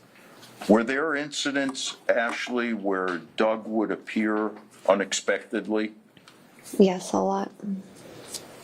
And how would that come about? Can you give I- us an example? I'd be driving down the road and I'd see him in the rearview mirror, a couple cars behind me, or he'd be right behind me. Or sometimes he would show up at places that I was, just unexpected. I'd see him, or like in the parking lot. And was this while you were living here in Manatee? Yes, I was living here And where was Doug living at the time? in South Carolina. How could he do that? He was driving here. Was this also during the time that the South Carolina injunction was in place? Both then and after as well.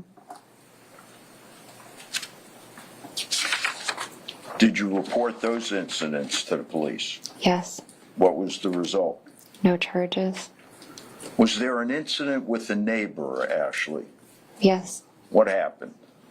Ashley, She, were you present yes, for the incident?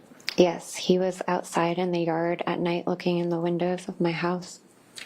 What is the neighbor's name? Marianne Croft? And was this reported to the police? Yes. Did they respond? Yes, they came out. Was it daytime or nighttime? It was nighttime. In your presence, was an identification made that it was Doug? Yes. What was the result? No charges.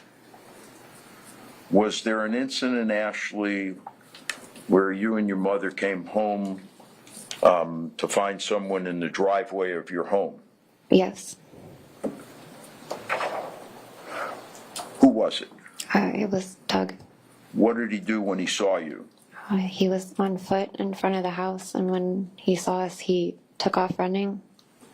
Did you call the police? Yes, I had to call several times before they sent someone out. Did they take a report? They did, but by the time they finally got there, he was long gone. What was the result? No charges. I want to introduce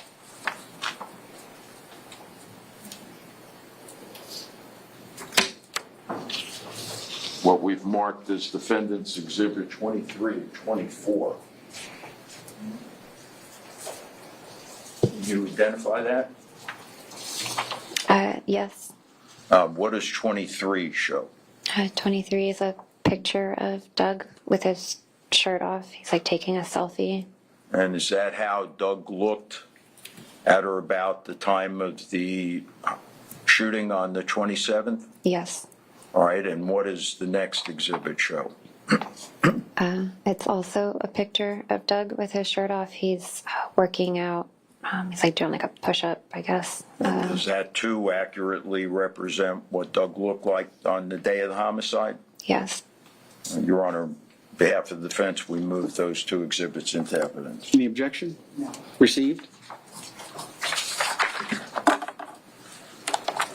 Just one or two more questions, Ashley.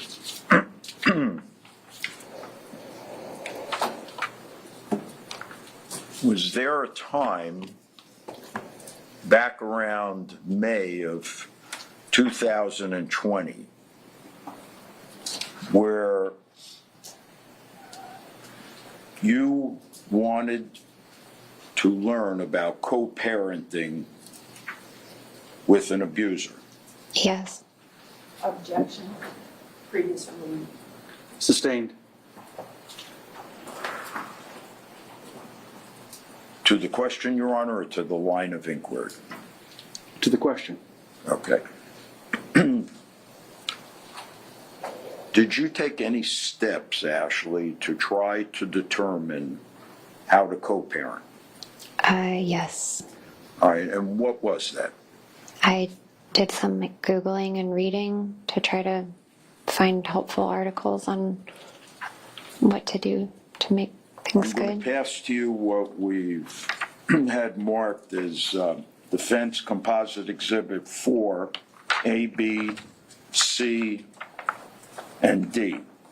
Objection, Judge. Previous ruling to these emails. Can you approach?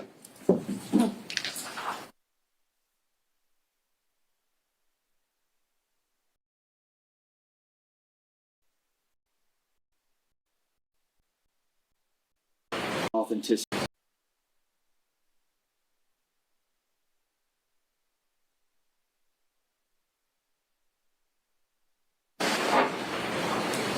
Actually, I'm going to pass. Defendants.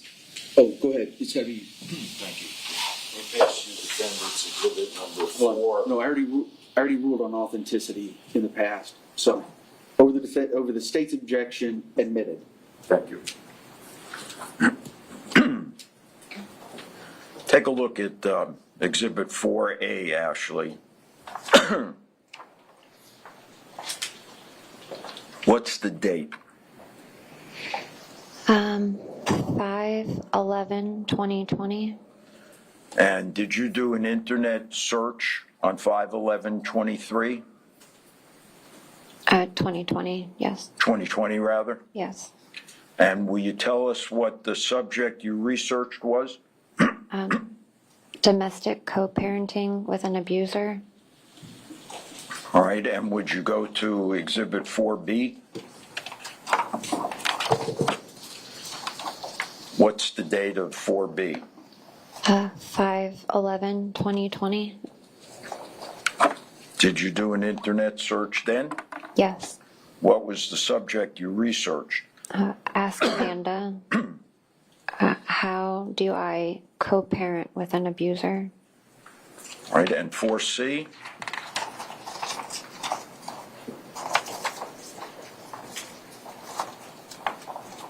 Yes. What's the date of 4C? 5/11/2020. And did you do an internet search then as well? Yes. What was the subject? Co-parenting versus parallel parenting with an abusive ex. The Good Men Project. All right, and lastly, 4D. What's the date of 4D? 5/11/2020. Did you do an internet search? Yes. What was the subject? 6 tips to help you co-parent with an abusive ex. All right, Your Honor, I think I'm finished if you just give me one moment.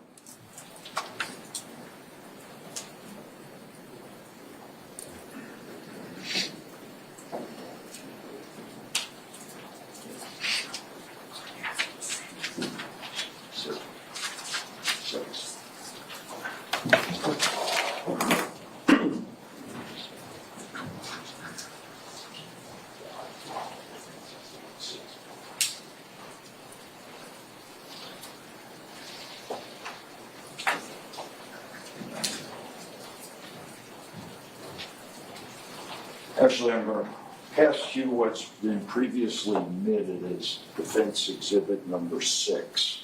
Okay. Do you recognize it?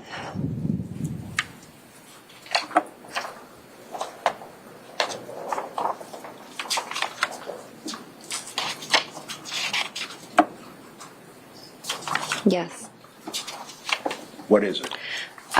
It's a whole chain of emails that were forwarded to me by my attorney. And what is the date it was forwarded to you on? It says Wednesday, September 23rd of 2020. Did you read it? Yes. I mean, do you want me to reread it now or? Did you read it when it was forwarded to you? Yes. No further questions, Your Honor. All right, go ahead. Can the attorneys approach, please?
Ms. Benefield, you can step down.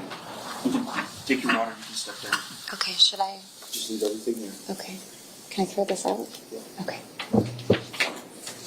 Members of the jury, it's about 11:45, so I'm going to let you go on your lunch break at this point. If I could have you guys back downstairs in that jury assembly room by 1 o'clock. And when I say by 1 o'clock, maybe 5 till, because the goal will be to go ahead and get you on up here and get started right around 1 o'clock this afternoon. Please remember, do not discuss this case amongst yourselves in any way, shape, or form. Don't discuss it with anybody outside of this jury, and do not do any research, watch television, read articles, anything at all about the people, places, things, or legal topics we've heard anything about. All right, leave your notes just right there on your chair, and we'll see you back right at 1 o'clock.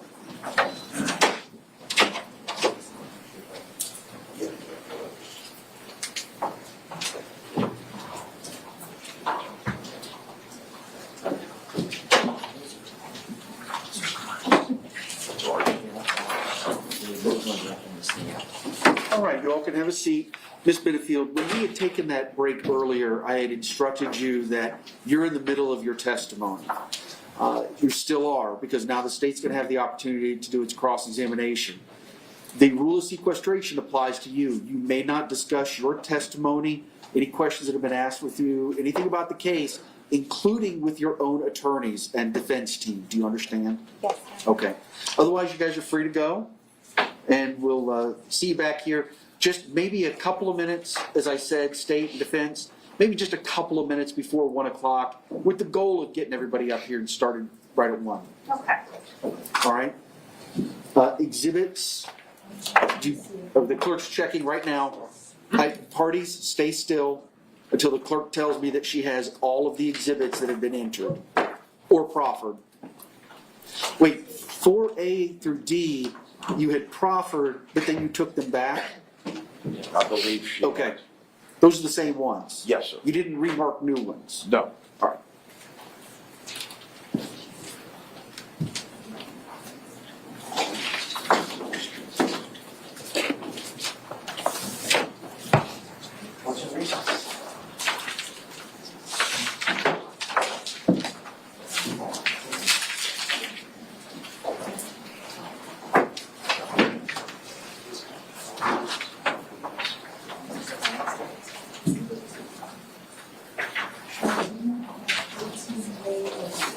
I need 13A, B.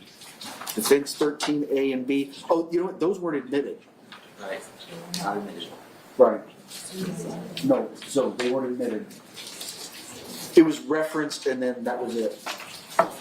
Okay, all right, you guys are all set. Have a good lunch. Thank you. Thanks,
show them some things. Can I take them out and show them?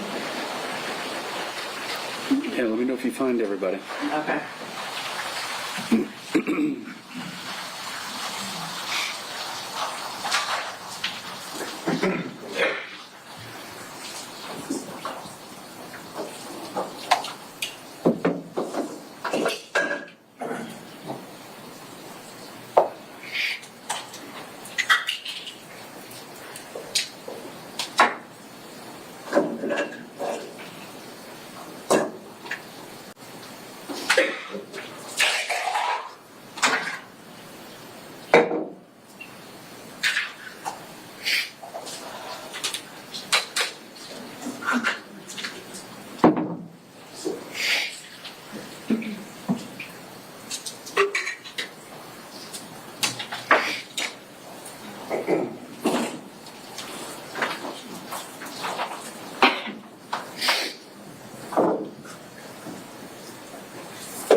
Good afternoon. We're back on the record in State versus Ashley Benefield. We've had our lunch break. It's about 1:08 in the afternoon. I have both prosecutors and Mr. Taylor here along with Ms. Benefield.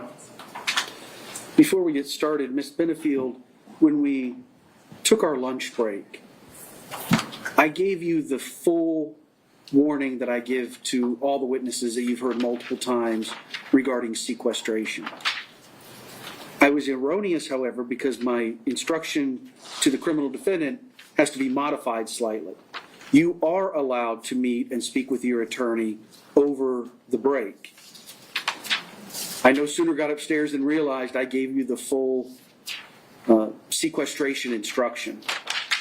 Now, there was no objection to it. Case law talks about if there's an objection to it or a deprivation of the right to counsel. But I want to make sure if there was any error, or even arguable error, that I correct that now. I appreciate it, Judge. We'll be able to get it all worked out. Okay, so I'm happy if you want to take time to speak because you're allowed to. I'm happy to take a recess and give you that time if you need. Thank you. We're fine. All right, sir. I think there will be a pre-objection to something I intend to introduce. So. Okay, yeah, if you know about them now, let's talk about them before we bring the jury in.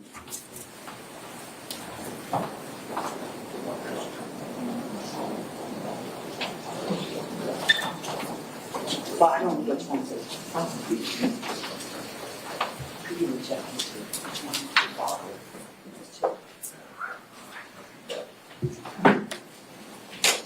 All right. Oh, you don't have to approach. Or unless you want to. Is it something we want to keep? No. Okay. No. It's her fault if she walked first. I did. So I have States Exhibit 103 and States Exhibit 104. Yes. It's their objection, so. Okay, yes, objection. Relevance is to the modeling photo, and mugshot, we submitted a memorandum to the court. It's pretty clear case law, mugshots are not. I disagree that the case law is clear and the mugshot is not admissible. But the relevance of both of those is to show her face before and after this incident, so the jury can make their own determination if there's swelling on her face. And I did say when we had a pre-trial discussion about the mugshot that I would not intend to enter it unless the defendant made it relevant by testifying that she had swelling on her face. So I do believe now that she said there was swelling on her face, I can introduce the mugshot of her weeks later to show. I apologize. I was done, I'm sorry. Objecting party, rebuttal. I know I wasn't able to introduce in the state's case in chief. I don't think they should be entitled to introduce at ours either. Well, I think there was some evidence that was introduced. It all depended on what it was. Thank you both very much. 103, what did you refer that to? A modeling picture? Is a modeling picture showing the defendant's front face and down to the chest area. And 104 is, I've not compared it, but you say that's the booking photo that was taken when she was arrested. All right, I was just checking because there's like a speck on it. I was checking to see if that was a paper speck or in the picture. So yes, what we originally talked about, I don't think there's, I don't agree that there's a blanket prohibition on the entry of a booking photo. However, it is a bit of a more unique situation if there was an erroneous decision not to allow one party or the other to introduce evidence during the other side's case in chief. It's a fairly simple remedy that the other party can just call them in their case in chief or in rebuttal, lay the proper predicate and introduce the evidence if it's admissible. In this situation, it's a little bit different, obviously. These would need to be authenticated by the defendant, so I don't think it's improper. I'll allow it. The only thing I'm going to require, however, is the 104 is just to be referred to by the date. On such and such a date was your photo taken. And Judge, I respectfully disagree. There's no case law that says a jury cannot know that a person was arrested. The only case law is that a person cannot be made to sit at trial in jail clothes. But there is no prohibition. They know she was arrested. Mm-hmm. So I believe that helps substantiate the date that it was taken and the time that it was taken. And I think you can ask her the date and time. So, yeah, no, overruled. All right, can I see the exhibits? Of course. And Judge, just for the record, the state has still not received the ordered defense exhibit list that we instructed them to get. Are there any other defense exhibits? Well, let's finish. Let's close this issue out. Yes, sir. I'm sorry.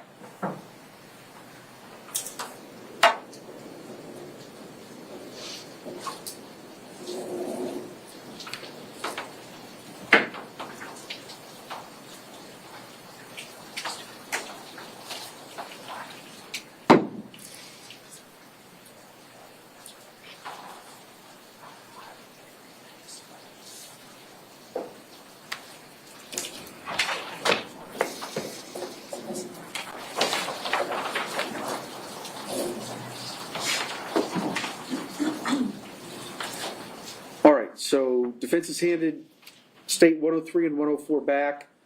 The question was asked regarding defense exhibits. I don't know what's left. I don't know what witnesses are being called or when. But do you have an exhibit list that complies with Rule 3.220?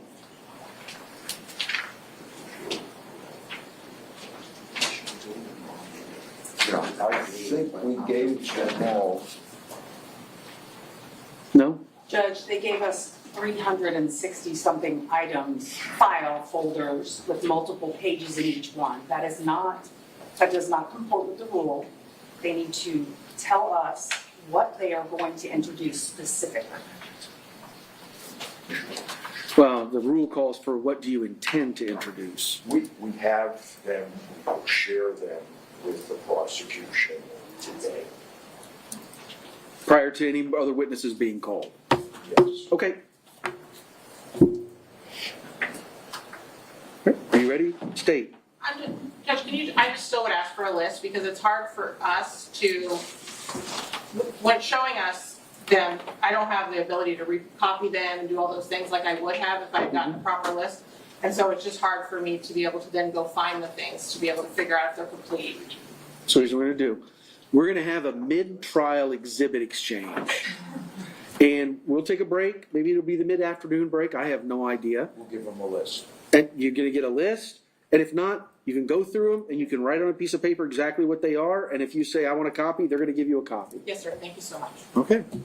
Problem solved. You ready? You ready to go? Yes. All right.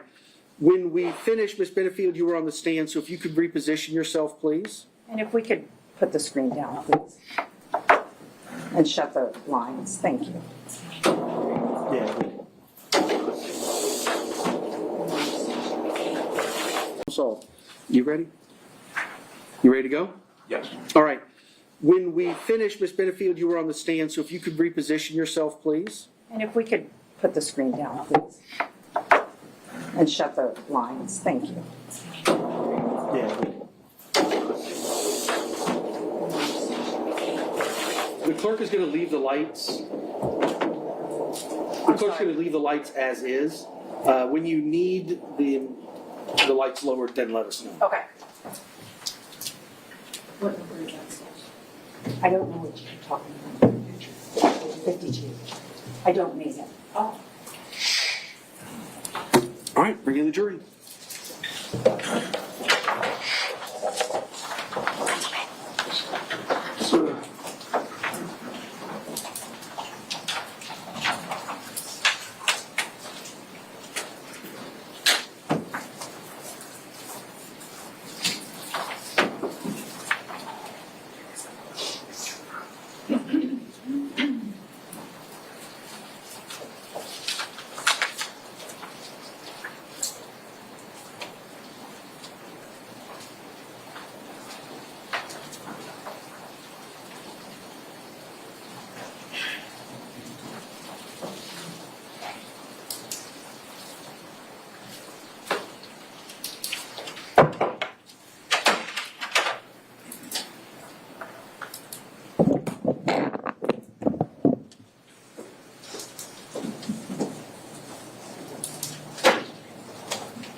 Or you all can have a seat. Welcome back, everybody.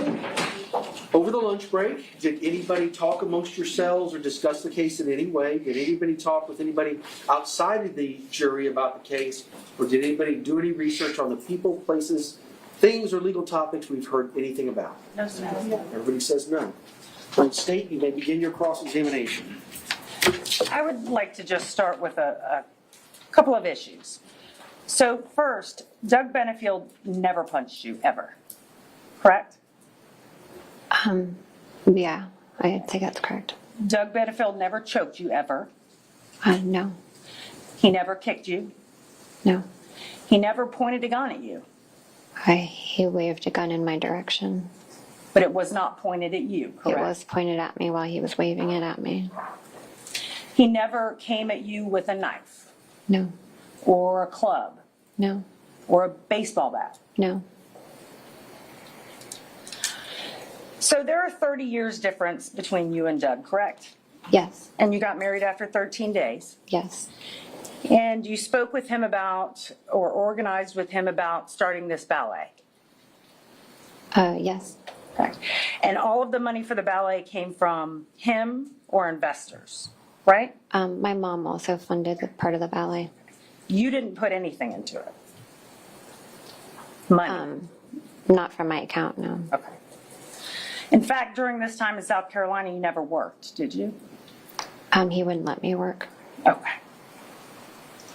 When you said in the very beginning he flew you to South Carolina to visit before you were married, he paid for that, correct? Yes. Okay. And the cruise you talked about going on, he paid for that? No. He didn't? He did not pay for the cruise, no. Okay. Yeah, he paid for my friend to go, but I had already paid for my mom and I to go. So Okay. So he paid for your friend to go? yes. And he did not go with you? Oh no. Mm-mm. I want to ask you about the text messages that the defense talked to you about. It's going to be Defense Exhibit 3. I'm going to hand it to you. But I have the entirety of it on a spreadsheet that I'm going to put up, which is State's Exhibit 99.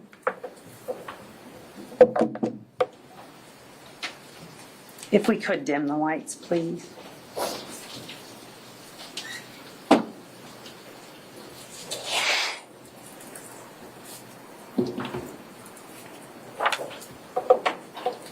And Judge, based on the rule of completeness, State would enter into evidence State's 99. Did you want to be heard in addition to what we said earlier? I haven't actually seen the specific message.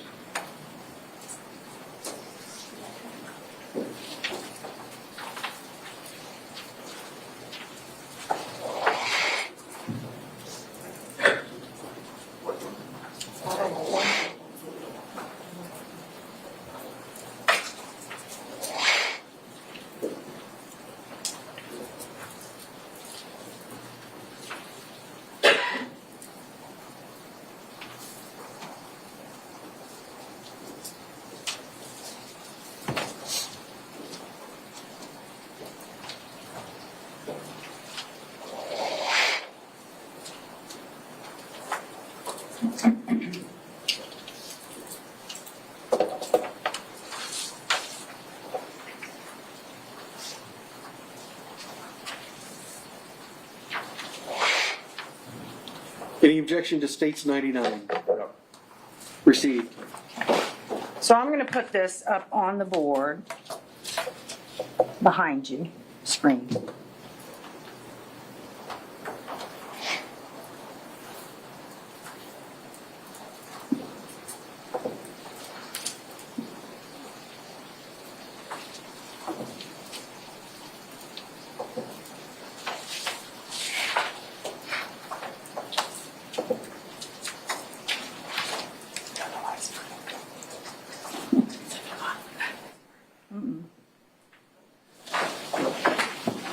We're trying to get it to come up on the screen.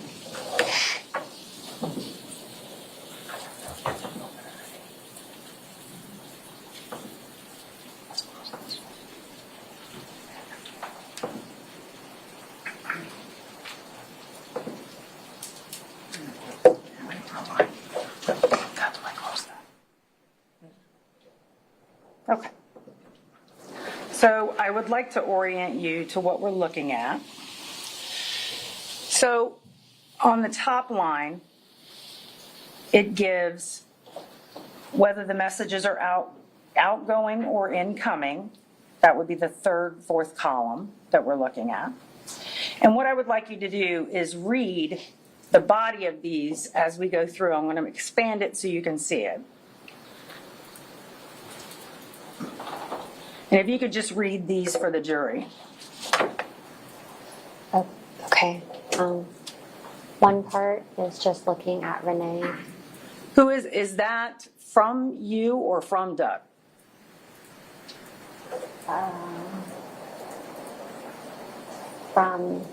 It's from Doug to me. Okay. So from Doug, one part is just looking at Renee. Okay, go ahead. I'll tell that part to start. The day I met her, I felt her before I saw her. Oh. My ex-husband lived to argue. Renee and I maybe argued 5 times in 15 years, and even then ended up laughing. Smiley face. I'm a clown at heart and love people being happy. That seems like a hard act to follow. Baby. Like always being armed. Yes, my love. And the outgoing messages are you or Doug?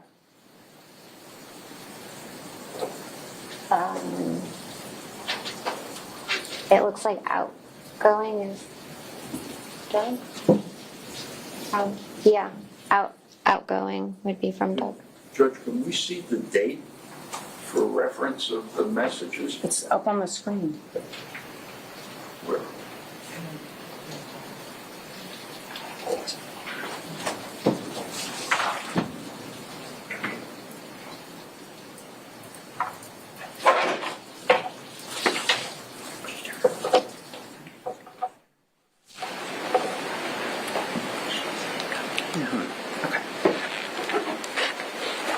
So yes, my love, I think was the last thing you said.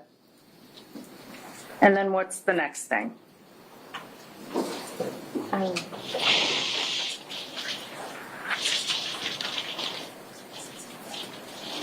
you doing things that are dangerous? And you're going to have to speak up just a little bit. I'm sorry. Here. Are you doing things that are dangerous? To think of all the time that you were not with me, and understanding them and how to conduct warfare in them for the kingdom. Where was he when he was sending you these messages? While you were on the cruise? I believe he would have been in Charleston. Okay. He wasn't on a business trip? I don't believe so. Okay. Continue reading. All the other people. All the other people. Then a rectangle. It makes me so sad. And then another rectangle. If I dwelt on it, I would go into rage to remove them from the earth. And your response to that? Yes, baby, I hate it. It hurts. He said I could defend myself. And you were easy prey for predators. You're sweet and want to please people, and they used that. And you said, I'm sorry, and then he said, I desire to exterminate them, and holding back is a challenge. They are rats that should be removed. and you said, Oh, baby, my love. Yes. Like that night, like last night, just the jerks arguing near you about put me in a sheer murderous mood, but I was stuck and I couldn't defend you. I said, thank you, baby, but I was okay. He said, but could have been a fight, etc. Only you being with me will over time remove images in my head. It is same, and knowing you were taken advantage of in my mind makes me explode with anger to take them out. God made you for me. And I said, yes, baby. He said to enjoy the beauty he did craft on earth. I see Renee as Eva's mom, not my wife. It is strange, but... Can we pull that back up? He said it is strange, but there is no emotional connection. I said, well, I'm glad. I just wish I could see it that way. And you said, I'm glad, I wish I could see it that way. Were you talking about being jealous of his relationship with Renee? I guess you could put it that way. Okay. You can continue to read.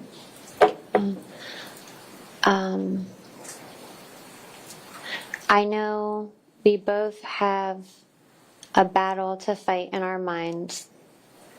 He was sitting on the mantle in the background. I'm crazy, I know. But it just killed my heart. I know I see you in my mind with a bad person with your legs spread and a shitty person choking you out. That haunts me. I love you and I never want to hurt you. I'm sorry. Rectangle. Now all I see is some douchebag on top of you, fucking you with your legs spread and him choking you out and fucking you more. Right now I literally want to kill him or them. I said, baby, don't even think like that. He said, you haven't seen the warrior side and you never want to. I said, no one will ever touch me. I am yours. I don't. You are right. I want to see you only as my sweet and loving husband who is gentle to me and kind. He said, we went from joy and passion to now I'm in a testosterone rage inside. And who is always there and safe? That's what I said. And I said, let's not ruin the day. He said, but kill the bad people. Okay. And I said, tell me that you love me. So this conversation was about things that you had told him that people had done to you, correct? When he's talking about, I'm imagining this, I'm imagining people choke you, he's talking about a conversation that you had had with him explaining that this had happened. I think he was referring to on the cruise one night I was talking to him on the phone and I was sitting out in the hallway up at the top deck and I was just trying to get somewhere where it'd be quiet so I could talk to him. and it was near, there was some like a bar or something up there, I think, I'm not sure, but people were coming in and out, like maybe a restaurant, and while we were I'm talking, going to stop you he there. heard. Is the answer yes or no? Did, She's saying, He needs to allow her to finish her answer, Your Honor. let me finish your answer. He had heard a couple guys that were talking loudly, and he got upset because he thought these guys were going to hurt me, and so he had talked about then that he imagined that, you know, I was out in the world without him and that people were going to take advantage of me and that he didn't know it was going to happen to me. and he was afraid for your safety. Yeah. And he was saying that if anybody hurts you or he thinks about anybody hurting you, it sends him into a rage. Yes. And that scared you. I'm sorry. And that scared you. Well, as I said earlier, at the time I kind of, you know, played it off in my head that he was just my new husband who was trying to be protective and like show that he loved me by kind of being, you know, manly. Okay.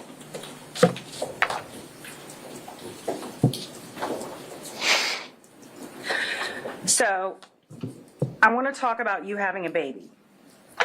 So Doug had a vasectomy removal in April of 2017, right?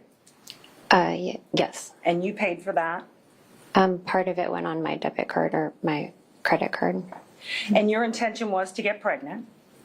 Yes, we had talked about that, yeah. And this was how many months after you were married? We got married in September, so October, November, December, January, February, March, April. 7. And was this, during this time, you said he had started criticizing you, right? Mm-hmm. About the way you looked, your clothes, the way you acted. He was, according to you, he flipped a table, tried to flip a table, threw a chair, right? Yes. He would scream at you. Yes. He would call you slut and whore. Yes. And you want a baby. I mean, yeah, we were married. We wanted a family. Okay. So the vasectomy reversal happens, and I believe you said that this baby was a surprise. Is that what you said? Well, we weren't like planning on it right then. Yeah. Were you having unprotected sex? I suppose so. Okay. So you knew that unprotected sex would result potentially in a pregnancy. The doctor had told us that it probably wouldn't work for a while, so it wasn't something that we thought would happen that fast. Okay. But it did. Yes. How quickly? When did you get pregnant? I guess July. And right around this time is when you say the incident happened where Doug threw a gun at a wall. He threw it at me. Shot a gun at the ceiling. I think you made several allegations, correct? Yeah, he admitted to it, but yes. What were you arguing about?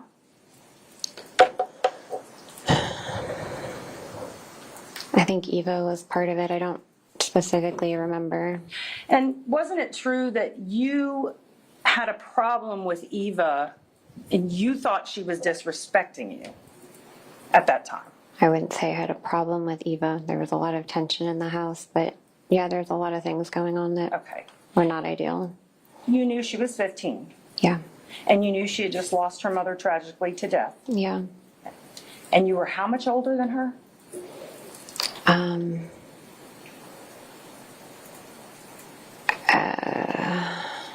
10 years, 9 years, 10 years. And this tension surprised you. No. I mean, at first he had told me that she was really going to love me and that she was ready to have a woman in her life and that he wanted me to move in quickly because she needed a mom. So he made it sound like she also felt that way. And you had no feelings of your own. I was excited to get to be her stepmom. And you gave her a shadow box right around this time, correct? for Christmas, so it would have been in December. All right. And what was the shadow box? You want me to describe it? Yes. It was like a small picture that had like deep sides, and like the glass was at the front of it. And there was a sand dollar that I had painted and decorated. And I put it on like a black cardstock. And I wrote a saying on it that said something about how like you can be strong through the storms, and that, you know, seashells are beautiful things that come out of storms. And that shadow box is the reason you were arguing that day with Doug, correct? I know it came up at one point. I don't know if that was the reason. And what was the problem with the shadow box? Eva had taken it apart and I guess had thrown out the thing that I made and was using the picture frame for something else. What was she using the picture frame for? She had put a rose from her mom's funeral in it. And that upset you pretty badly, didn't it? It made me really sad. I had taken a lot of time to make it for her, and I thought it was special. And yeah. You began crying. Yes. And you dropped to the floor and sobbed hysterically. Probably. You were so upset that she put her dead mother's rose in the shadow box. It wasn't that. It was that she took it apart. I mean, I would have bought her another shadow box. You went to Doug and said it was disrespectful that she took this apart. According to Doug? No, according to you. You went to Doug and said, she's acting disrespectfully. You need to handle her. She upset me. I'm crying. I don't remember saying that about that. Isn't it, in fact, what you were arguing about before this whole incident with the gun and the ceiling? Is this relevant as it relates to the daughter? Can you approach, please?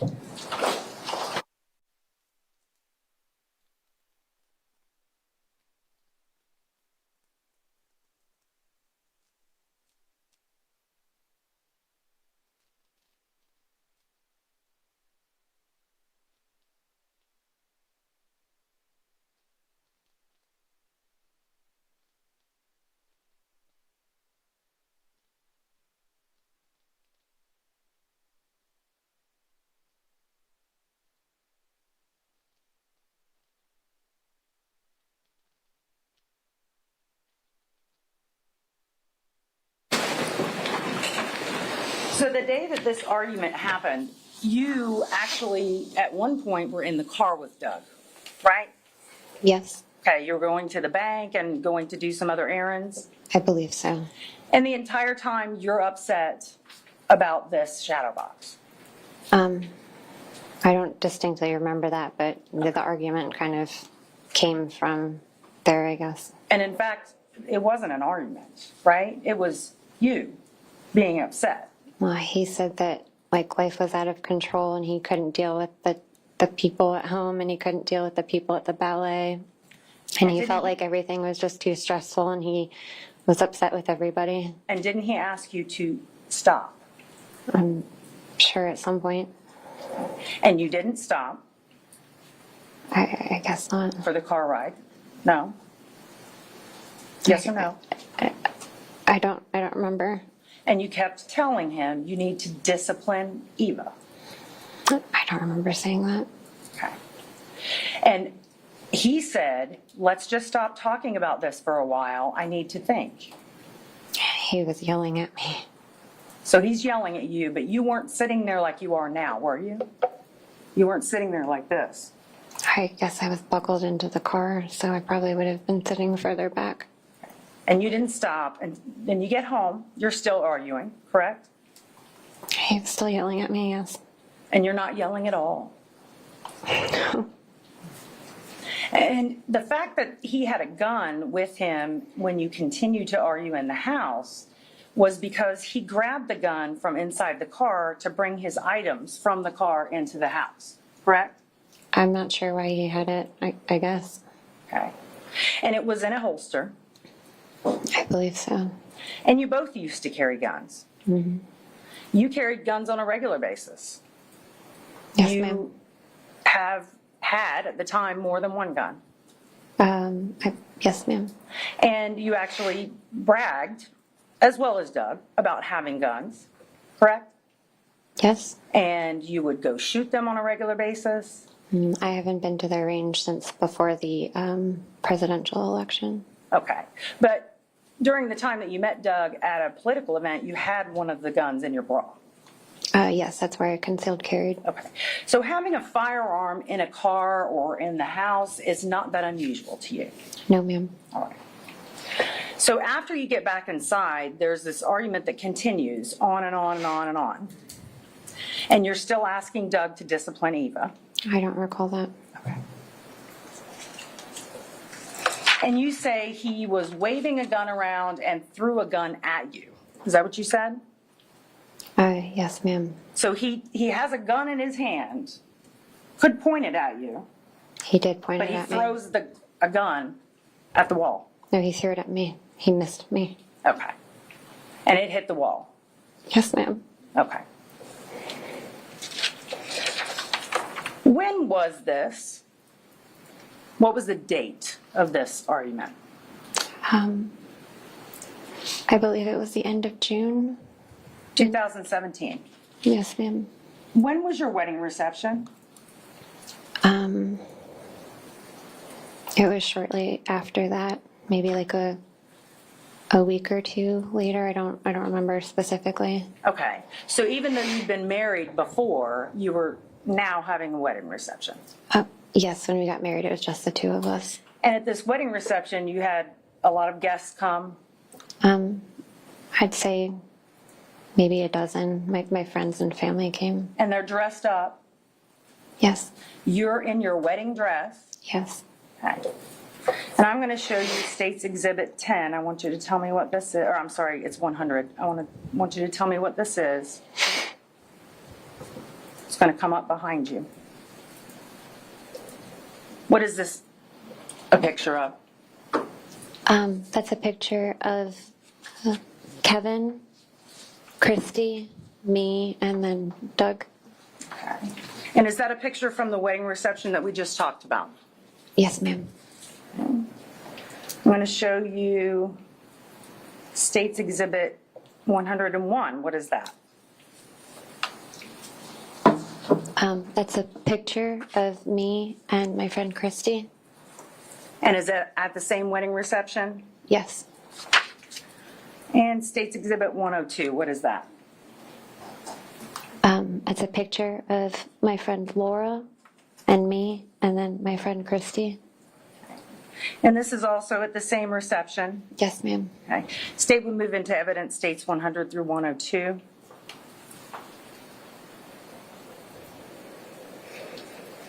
Any objection? I'm sorry, I missed it. Any objection to states 100, 101, 102? No. Received. Thank you. And in States 100, are you scared here of Doug? No, I would not say no. You said on direct examination that around this time you were living the nightmare. Those were your words, correct? Yes, ma'am. Okay. Were you living the nightmare here? Oh, no, not at that moment, no. That was a very nice day. How about at this moment? Oh, it was a good day. And States 102 at this moment? Same. It was a good day.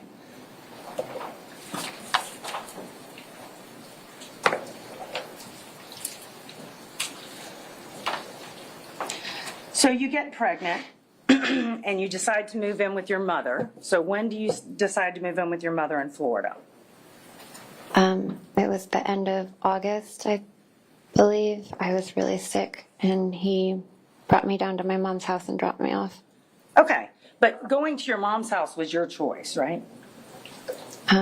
We decided together. He said he couldn't take care of me. He was too busy, and that my mom could take care of me better. So I was happy to go. And you needed someone to take care of you while you were pregnant. I was really sick, yes. Okay. So you moved down with your mother at maybe August of 2017, you said? The end of August, I believe. Okay. But there's still this issue of the injunction in South Carolina while this is going on, this South Carolina-Florida thing, correct?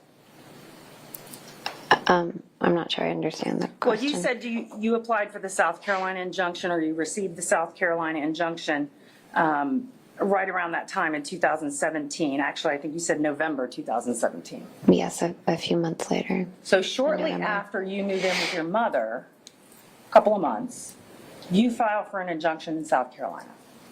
Yes, ma'am. And we talked about the fact that, or you talked with the defense about the fact that it was a mutual injunction. Yes, ma'am. So both parties agreed to stay away from each other, correct? Yeah, I believe that it was for both parties to stay away. No evidence was presented at this hearing. I don't believe so. None of your complaints were heard at this hearing. There was like a written, like a filing. But the judge, other than that, did not hear any evidence at the hearing. That's correct. All of that was forestalled because the two of you agreed, okay, fine, we will have this voluntary stay away order. It was decided through the attorneys, but I believe that was, yes. Okay. Yes, ma'am. So the judge never found that Doug Banifield was dangerous and ordered this injunction. I'm not sure what the judge found. I don't know what you mean by that. There was never a court finding giving you an injunction, other than you stipulated to it. The judge ordered it, yes, ma'am. Okay. And this injunction, actually, part of it says that neither party shall harass or threaten or do those types of things to each other. Yes, Right? ma'am. Okay. So then after you're in Florida, you get a package that you say was in violation of this injunction. And it's a birthday present, right? Yes, It's a tea set. among other things, yes, ma'am. And you liked tea. I like drinking tea, yes, ma'am. You drank tea all the time with Doug. Yes. Okay. And you opened this tea and you claim that it smelled so strongly that you automatically rushed it to the sheriff's office. I didn't specifically sniff the tea. It was when I opened the box. The whole, contents had a very strong chemical smell. So you immediately rushed it over to the sheriff's office. No, ma'am. I immediately sealed it up and I left it in my garage. For how long? I don't remember specifically. It was maybe a day or two. I don't remember. It was a little bit longer than a day or two, was it not? I don't remember. So after this time goes by, you take it to the sheriff's office, and you claim that this was a violation of injunction, right? It was, yes, ma'am. And you also claim that this was all part of Doug's poisoning scheme to poison you and your unborn child. Hazmat informed me that there was toxic I don't want to hear what chemicals someone else told you. I want to hear what you claimed, that this was part of his poisoning of you. Plan to poison you. Based off of what I was told, that was the Yes conclusion or I came no, to. ma'am? Yes or no? What, according to the way you felt, this gift was a part of his plan to poison you. It concerned me, yes, Okay. ma'am.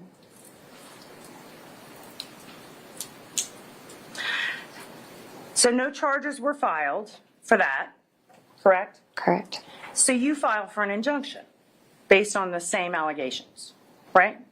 When my injunction in South Carolina was getting ready to expire, yes, I filed for one in Florida. Okay. So when you filed in Florida, about what time was this? What date?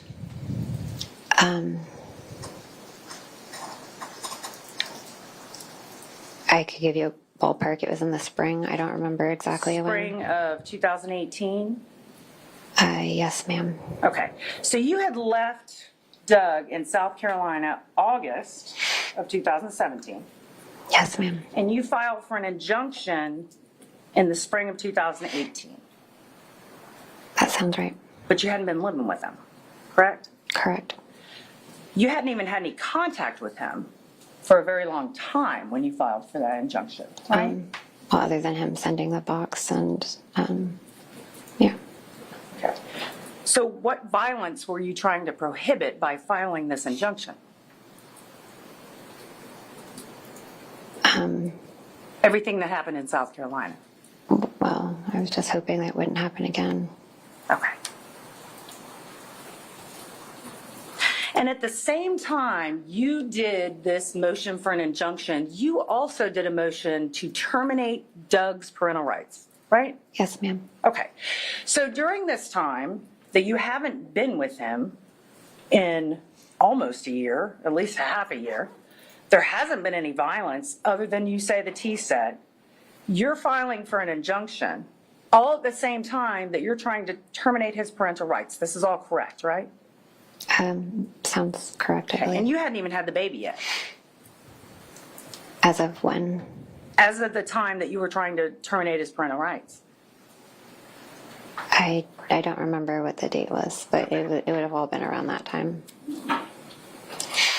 And then there's the hearing that goes on for this injunction, right?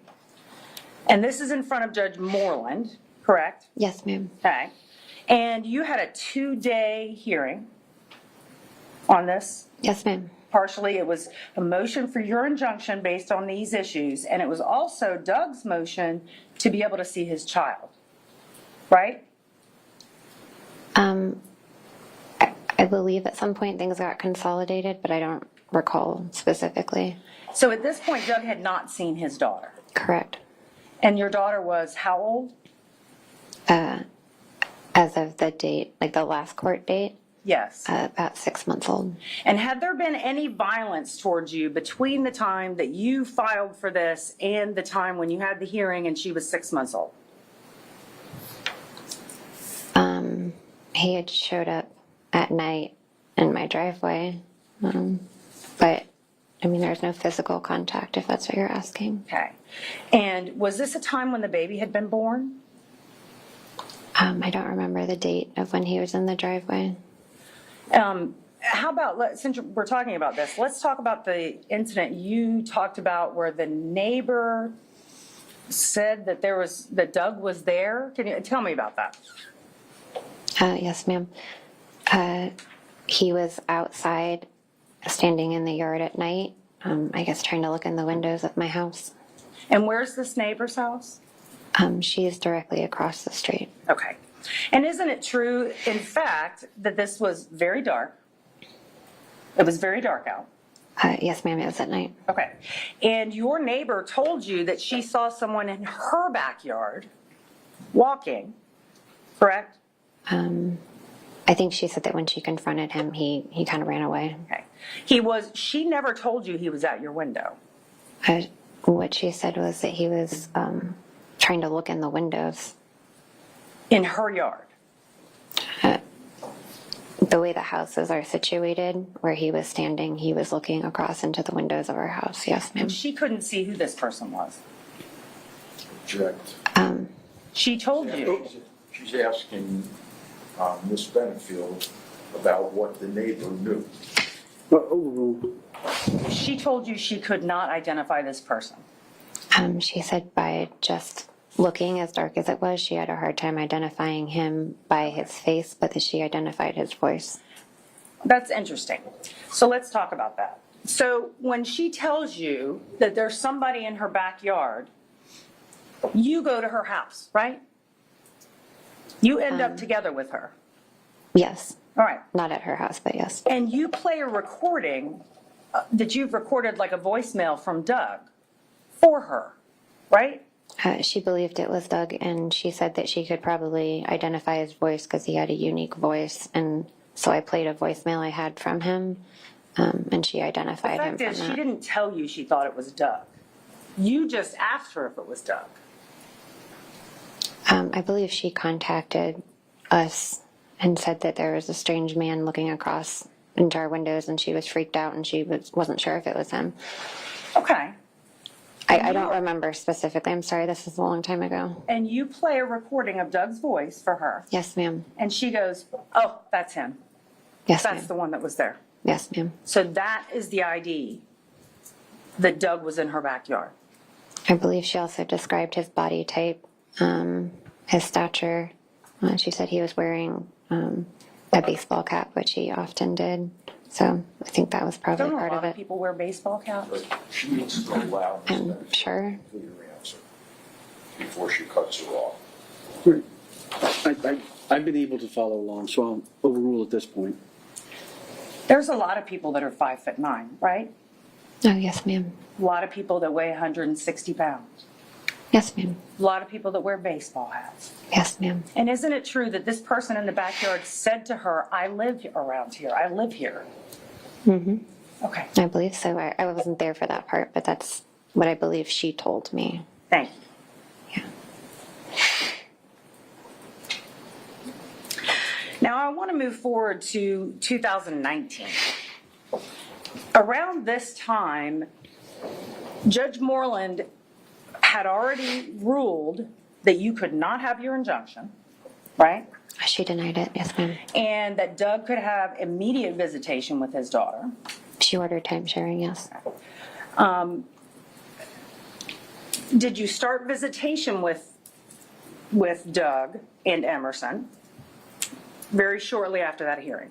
Yes, according to the court order. Yes, ma'am. And you decided you were going to go with him on this visitation? I offered, and he said he would be glad for me to come. So yes, I went. This person that you lived in a nightmare with, you decided to go with him on this visitation? Yes.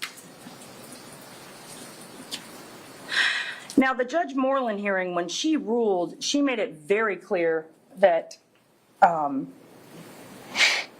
she did not see your side. Sustained.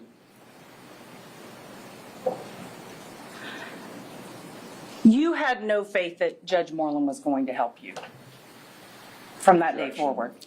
Overruled. You had no faith that Judge Moreland was going to help you from that day forward.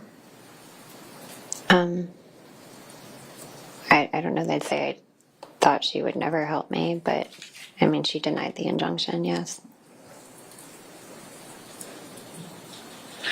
So you go for this visitation with Doug, along with him and Emerson, and that begins sort of a, I think Stephanie Murphy called it like a honeymoon period or a happy period piece. Would you agree with that? Yes, ma'am. Okay. So during this time, you spent a lot of time with Doug Yes. and a lot of time with Emerson, Yes. and you weren't scared of Doug at that time. He was being very kind. Okay. So you weren't scared of him at that time? No. I mean, I had things at the back of my mind, but he was being very kind. So then around summer of 2019, you actually make arrangements with Doug. He's going to move into your mom's house. He wanted to move in, yes. You actually agreed to that. Not specifically. He didn't really ask my opinion. He told me. Okay. And then the date that he was supposed to move in, you made plans with him, Hold on a correct? second. Sir, who's crinkling the paper? Is that Mr. O'Keefe? I was thrown. Sir, can you please stop? Thank you. Go ahead. So during this time, you're speaking with Doug, Yes. right? Yes. And you're talking with him about moving into your home. He was insistent that we needed to The move in answer is together. yes or no, please. You were talking with him. She interrupting the answer. If the question calls for yes or no, the questioner has the right to expect a yes or no, or I don't know, or I don't recall, So as opposed to a narrative. You were speaking with Doug about him moving into the house Yes. and about his things being moved and when they were going to be moved. Yes, I'm sure. And at any time during this, did you say to Doug, no, you're not moving in? Yes. You said no. I'm sorry. You told him, no, he cannot move in? Yes, that's why he ultimately didn't move in, as I said, Okay. I can't do this. Isn't it true that, in fact, you didn't tell him no, you just weren't available the day he was supposed to move in? No, that's not correct. Okay. So you're saying the day he was supposed to move in, he knew he wasn't supposed to move in? Is that what you're saying? We had a conversation that day, and I told him that I didn't want him moving in. Okay. And then you did not take his phone calls, you would not speak with him. I think the word was ghosting. You ghosted him. I don't know whose word that is, but that's fine. Yes, ma'am. Okay. But visitation continued. Yes, ma'am. All right. And you continued to exchange custody of Emerson where? The sheriff's office or? I believe at that time we were doing the sheriff's office. And sometime around this time, you show up to this visitation with an engagement ring on, right? No, ma'am. Okay. Who is Dennis Beatty? Dennis Beatty. Beatty. Who is that? He was a gentleman I dated at one point. And it was during this time that you were dating him, right? After I told him not to move in, and then we started just doing time sharing with Emerson. Yes, after that, there was a period of time where we dated. Yes, ma'am. And isn't it a fact that Doug filed for divorce after one of these visitations? I'm not sure when he filed for divorce specifically. He filed for divorce after he knew that you were dating this other man, right? Once again, I'm not sure when he filed. How did he find out? Did you tell him you were dating him? No, ma'am. Okay. How did he find out? I think he was stalking me. It wasn't the ring on your finger? It was not an engagement ring. Yeah. Well, it was a ring. Did he see the ring on your finger? I'm not sure what he saw. I wear rings all the time. Okay. So Doug files for divorce. And all of a sudden, you file for, you start a bunch of complaints, correct? About his treatment of Emerson. What you say, his bad treatment of Emerson. Well, she started coming home hurt. It's a yes or no question. Did you file complaints about his treatment of Emerson? Yes. Okay. And you eventually filed for another petition to get an injunction based on those incidences that you claim happened with Emerson. Yes, ma'am. Okay. And you complained about the first time and nothing was done. Is that correct? With the police, no charges were filed, nothing was done? I'm not sure specifically what you're referring to. The first complaint that was made About? Emerson and Doug, you agree that you made allegations. Jack, can we? Yes.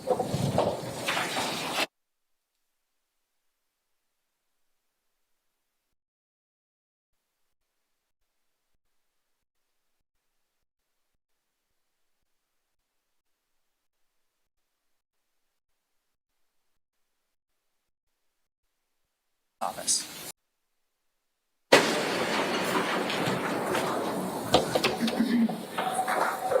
During this time, did you speak with members of the sheriff's office? I'm not sure specifically what time you're referring to. During the time that there were allegations that Doug was abusing Emerson, did you speak to the sheriff's office? Yes, ma'am. On numerous occasions? I would say so, yes. At least 5? Probably, yes, ma'am. Okay. And during those conversations, you were making allegations that Doug was abusing Emerson, right? Well, I was explaining the injury she'd come home with. I mean, I wasn't there. I don't know what happened. Okay, but you were alleging that Doug was abusing the child. I was concerned after her pediatrician called CPS and said that she thought she was being abused. Are you aware that pediatricians are required to call CPS when a mother alleges that? I didn't allege anything. I brought a video to show her at the appointment, and she called So you CPS. Objection. That's your answer, ma'am. Well, after showing her a video of some behavior, she called CPS and she informed me that I was also a mandatory reporter and that it would be negligent if I didn't also call and make a report. You brought Emerson to the pediatrician specifically for this reason, correct? No, ma'am, she had her checkup. But you brought this up to the pediatrician. At the end, she asked if either of us had any questions, And that's when you bring up, oh, she must be being abused. No, I described to her the behavior that I was seeing, and I showed her a video when she came to her own conclusions. Okay. So you spoke to the sheriff's office about that investigation and other investigations, and about the investigations that Doug was abusing Emerson. A sheriff usually comes out with the CPI from Child Protection. And you spoke to them. I mean, they were there when I was talking, I guess, yes. And you were talking, making allegations against Doug, assuming that he caused injuries to Emerson. I'm not sure of my exact words. I was trying to describe to them what I was seeing and my understanding of the situation at the time. You filed a petition for an injunction based on those things, correct? At the advice of my attorney, yes, ma'am. Okay. Whether your attorney advised it or not, you chose to do that, correct? Yes, I followed the advice of my attorney.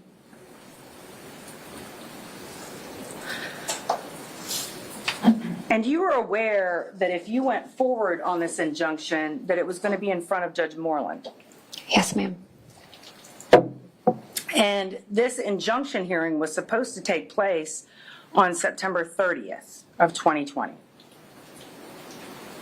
Yes, 2020. Yeah, it got moved several times, but that was a date. Okay. So it was supposed to take place on that day, Yes, ma'am. and there were other things pending. Do you know what the other pending items were?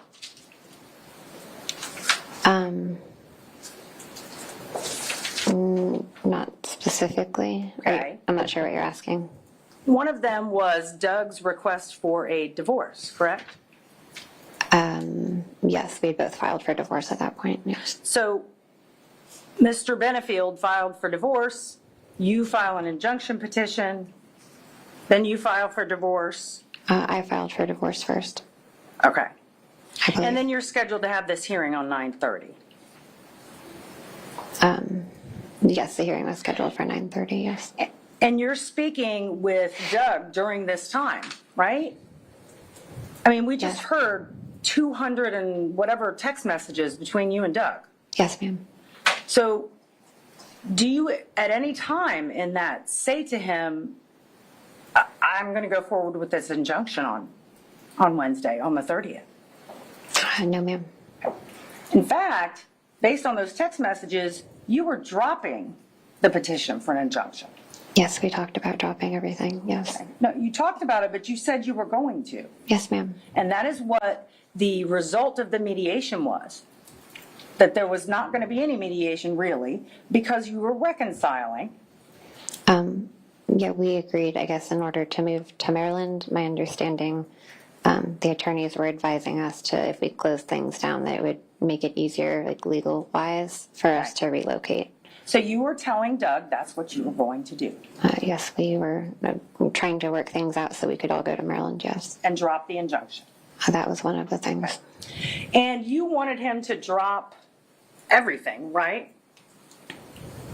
The motion to release the report, the dissolution of marriage, you wanted him to drop everything. No, we filed a joint stipulation so we could get the report. But then you asked him to drop that, didn't you? I know we kind of went back and forth with so many things. Okay. You never had any intention of not going forward on your injunction. Honestly, it was kind of one of those things that some days I thought that maybe I should, and some days I thought that I shouldn't. So during this 1 week before you shot Doug, you're talking and you're saying to him things like, oh, we're packing boxes, we're getting everything together. This whole time, you knew you weren't going to stop that injunction hearing. I hadn't decided yet. Okay. Your attorney testified that you were going forward on that injunction hearing. She was advising me to keep it. Okay. So during this time when you're telling Doug to bring different boxes, bring tape, you asked him to go to Selby Gardens, right? Yes, we all went. I think we got lunch. We brought Emerson so she could play. Okay. And you are having conflicted emotions about whether to go forward on an injunction Yes, ma'am. while you're out having these types of experiences with Doug? Yeah, sometimes things are really good and other times they weren't. Okay. And so how about, let's see.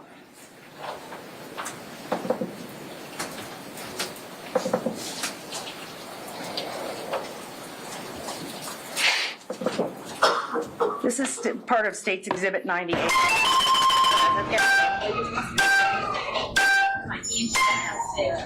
I don't even know what it's doing. I think it's giving you clues that I gotta guess. Is it like with words? I'd say not safe. Get real? Second word. Real? Working mother, not a working mother. Working mother, not a working mother? Not a working mother.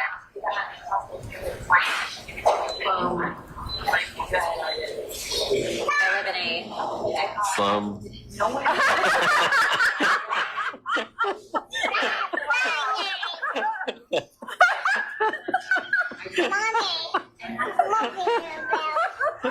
people totally Oh no, it's running out of time. I live in House. a Real house. White. So put together. Housewives of. Real housewife. Oh, real. Oh. And this video was taken the week before you shot him, right? I don't know the exact date. When was? I mean, in your mind, it was very close to the time, correct? Yeah, I'm sure it was right around then. I don't remember when it was. And during this time that you were having these text messages with Doug and you're planning to move to Maryland, there's no violence going on. No. No? I guess not, no. He's not hitting you. No, ma'am. He's not choking you. No, ma'am. He's not shoving you around. No, ma'am. So this entire time, there is no violence going on. Well, I don't know specifically what time frame you're talking about. I'm sorry. But during this, let's say from 2018 to 2019, when you're not living with him.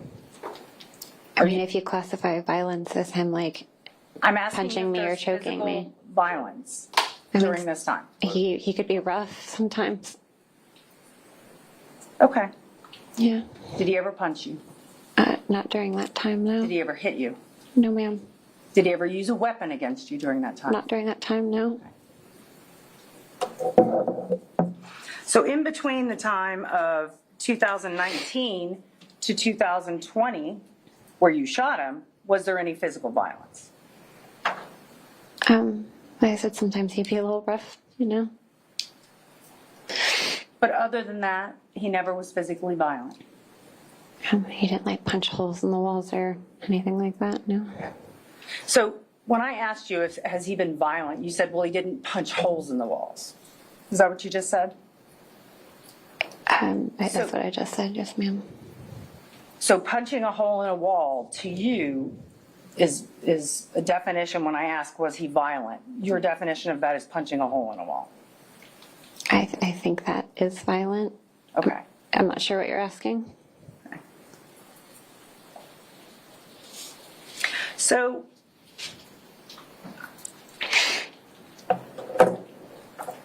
hang on just a second.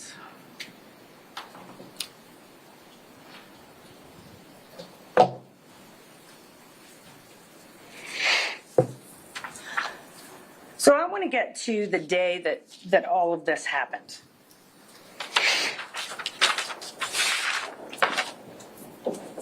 This happened on a Sunday, right?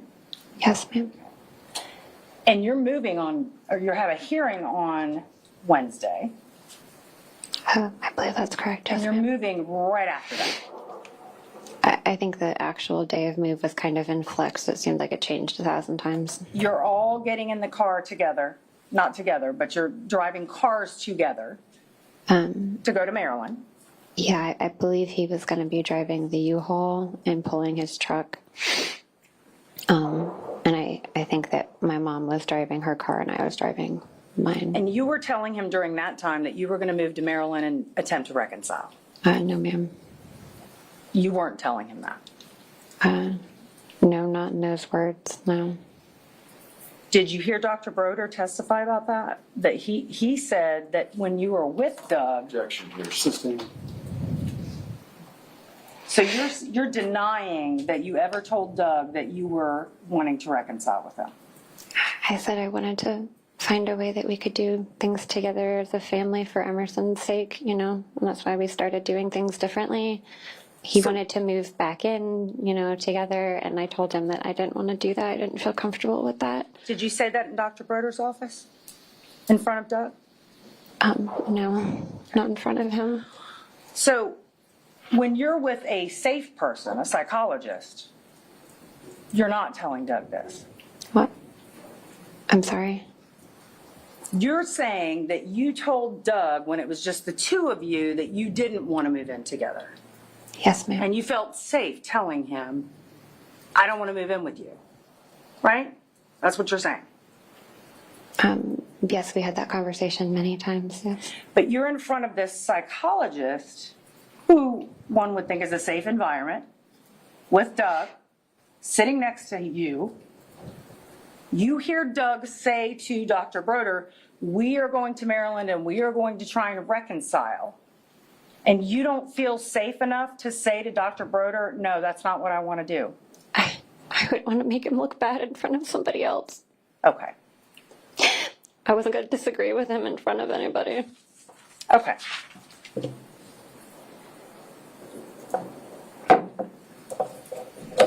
So the plan was to load up the truck, get everything done, and then move very shortly after the court hearing, right?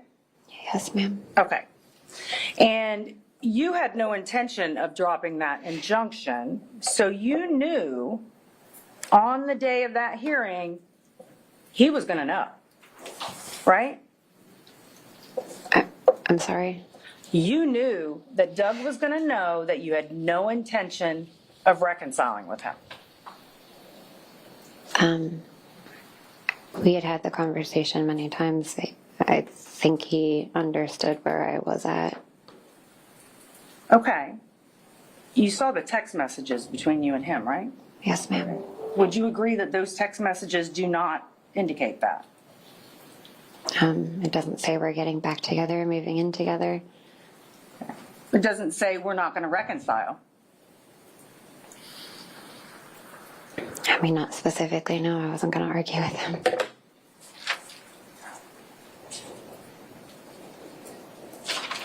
If you got your injunction on that day, September 30th, how would you have moved together? Speculative. I'll sustain. What was your plan if that injunction was Speculative. granted? Different question, overruled. Objection. Speculative. No. You can approach.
So if the injunction were granted on that day, what was your plan about moving to Maryland with Doug? I don't know that I really had a plan. I wasn't even sure whether or not I was going to go through the injunction at that point. There's something funny. Take care.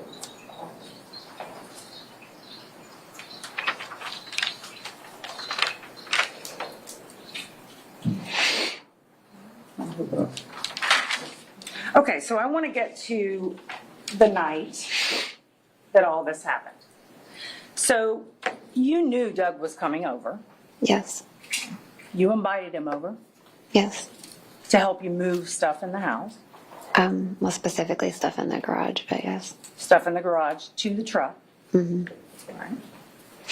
And he came to your house a couple of times. He came and then left and then came back again.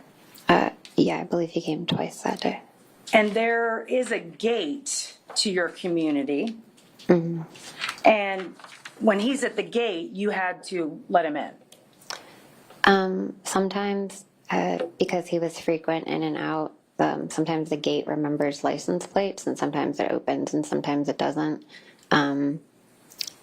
Sometimes he would just follow people in. The gate kind of stays open for a while. But yeah, sorry. But on this day, you weren't concerned about him coming over.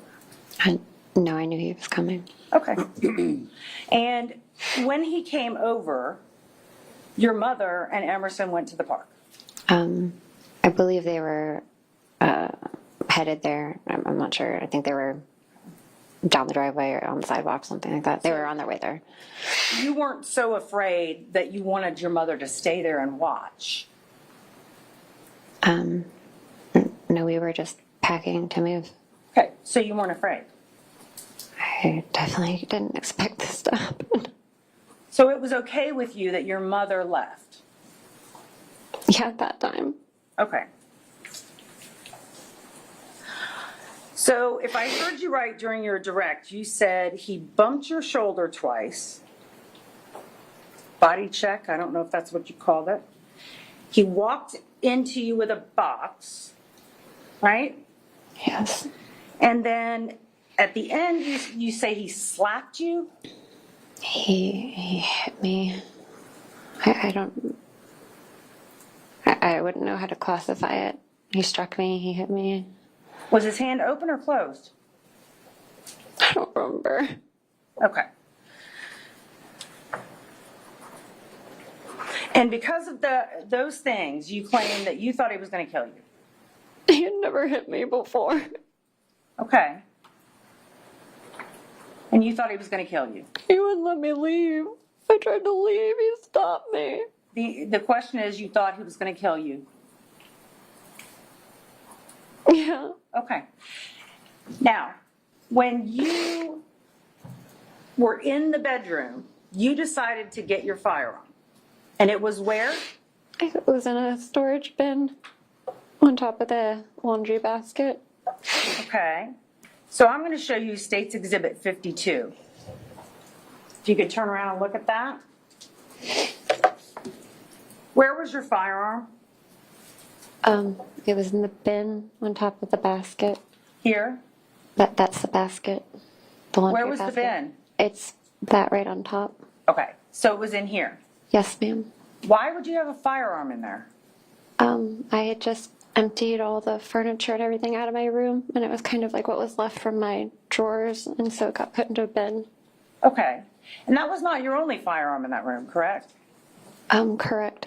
You had a firearm in the closet. My carry gun was in my backpack, which was my purse at the time. So in this room, with a mattress and a broom and a hamper, you had 2 firearms. Yes. So you go into the room and you grab your firearm. Is it in a holster? I don't remember. Okay. And you claim that Doug does what? He came and slammed the door open. He was standing in the doorway. He said, "You're fucking done." He said, "You're fucking done."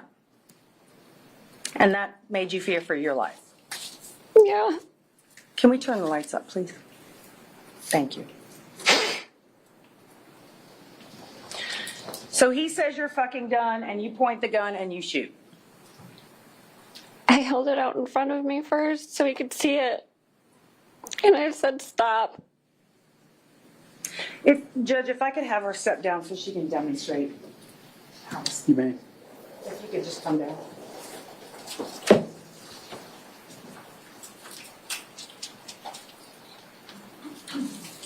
So Doug opens the door and does what? Standing in the doorway, kind of like this. He said, you're fucking done. And I held the gun out in front of me and said, stop. He got into this like fighting pose where he like turned sideways. And he was like moving around with his like arms in his hands. And he started like inching forward towards me. So he why do you call it a fighting stance? He looks like a fighter. Like I don't know, like a ninja or something, I don't know. Okay, so he's standing there, he turns to like this and starts moving his arms around. Like that. Well, show me, what was he doing? Kind of like, I don't know, he got like this, and he was like making like fighting motions. I don't know, I'm not a fighter, I don't know. Okay. It was scary. Did he have his hands in fists? Not at that point, they were like, I don't know. Was he coming at you like this? When he lunged at me, he came very quickly. Okay, so he lunged. Was his fist up when he I lunged? don't remember. Okay. So you start shooting, and he does what? He kept coming at me. Okay, so then you keep shooting again. And he falls down on his back. His legs went up in the air. Okay, where do his legs go? In the air. How high in the air? I don't know. Do they go over his head? I don't know, it's like his feet slipped out. Okay. And And his feet and his legs went up in the air. And were you still shooting at the time? I don't remember.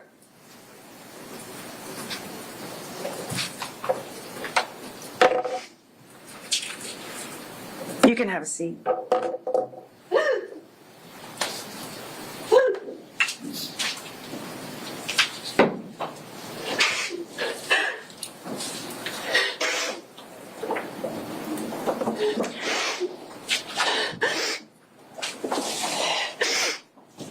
So after this incident, you claim that you had swelling to your face, right?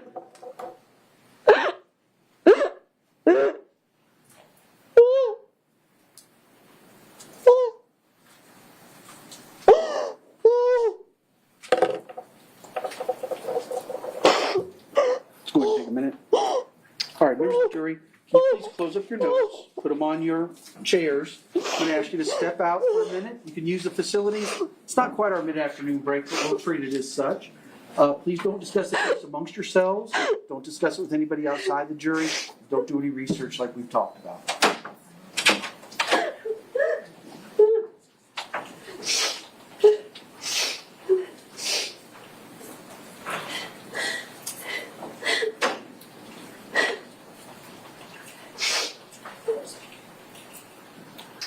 All right, the jury's out. You can have a seat. I'm sorry. All right, we'll take 5 minutes. Thank you.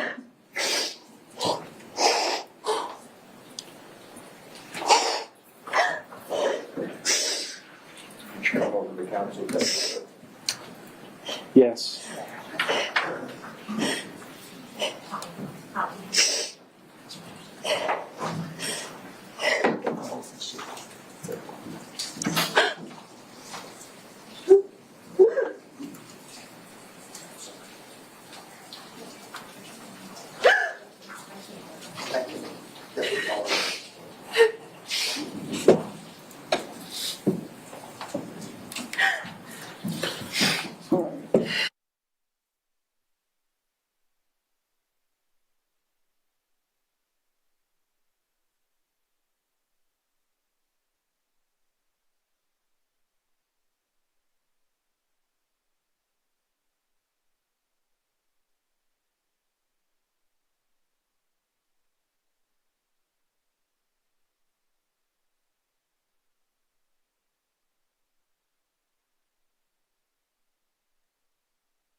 All right, y'all can have a seat. Welcome back, everybody. Usual questions. Did anybody discuss the case or anything about the case amongst yourselves with anybody outside the jury or do any research? Everybody says no. You may resume your cross-examination. Thank you. Can we dim the lights again, please? Thank you. So after this incident, you said you had swelling, Yes, ma'am. and that would be to the left side of your face? Yes, ma'am. And that would be where? Show me where. Like in this area. Now, I'm going to show you State's Exhibit 103. I'm going to put it up on the big screen. Can you tell me what this is? It's a picture of me. And when was it taken? I have no idea. Was this taken before you met Doug? I believe so. Now I'm going to show you State's Exhibit 104.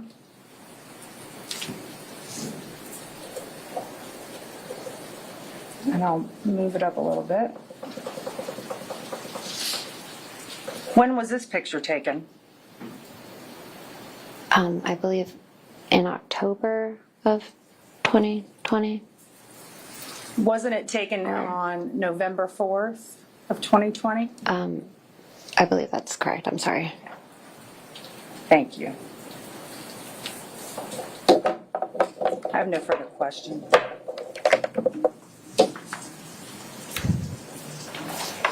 Redirect. No further questions. All right, man. You can retake your seat. Just leave that exhibit there. No, you're not. You can take your water. I meant the paper. Okay. There you go.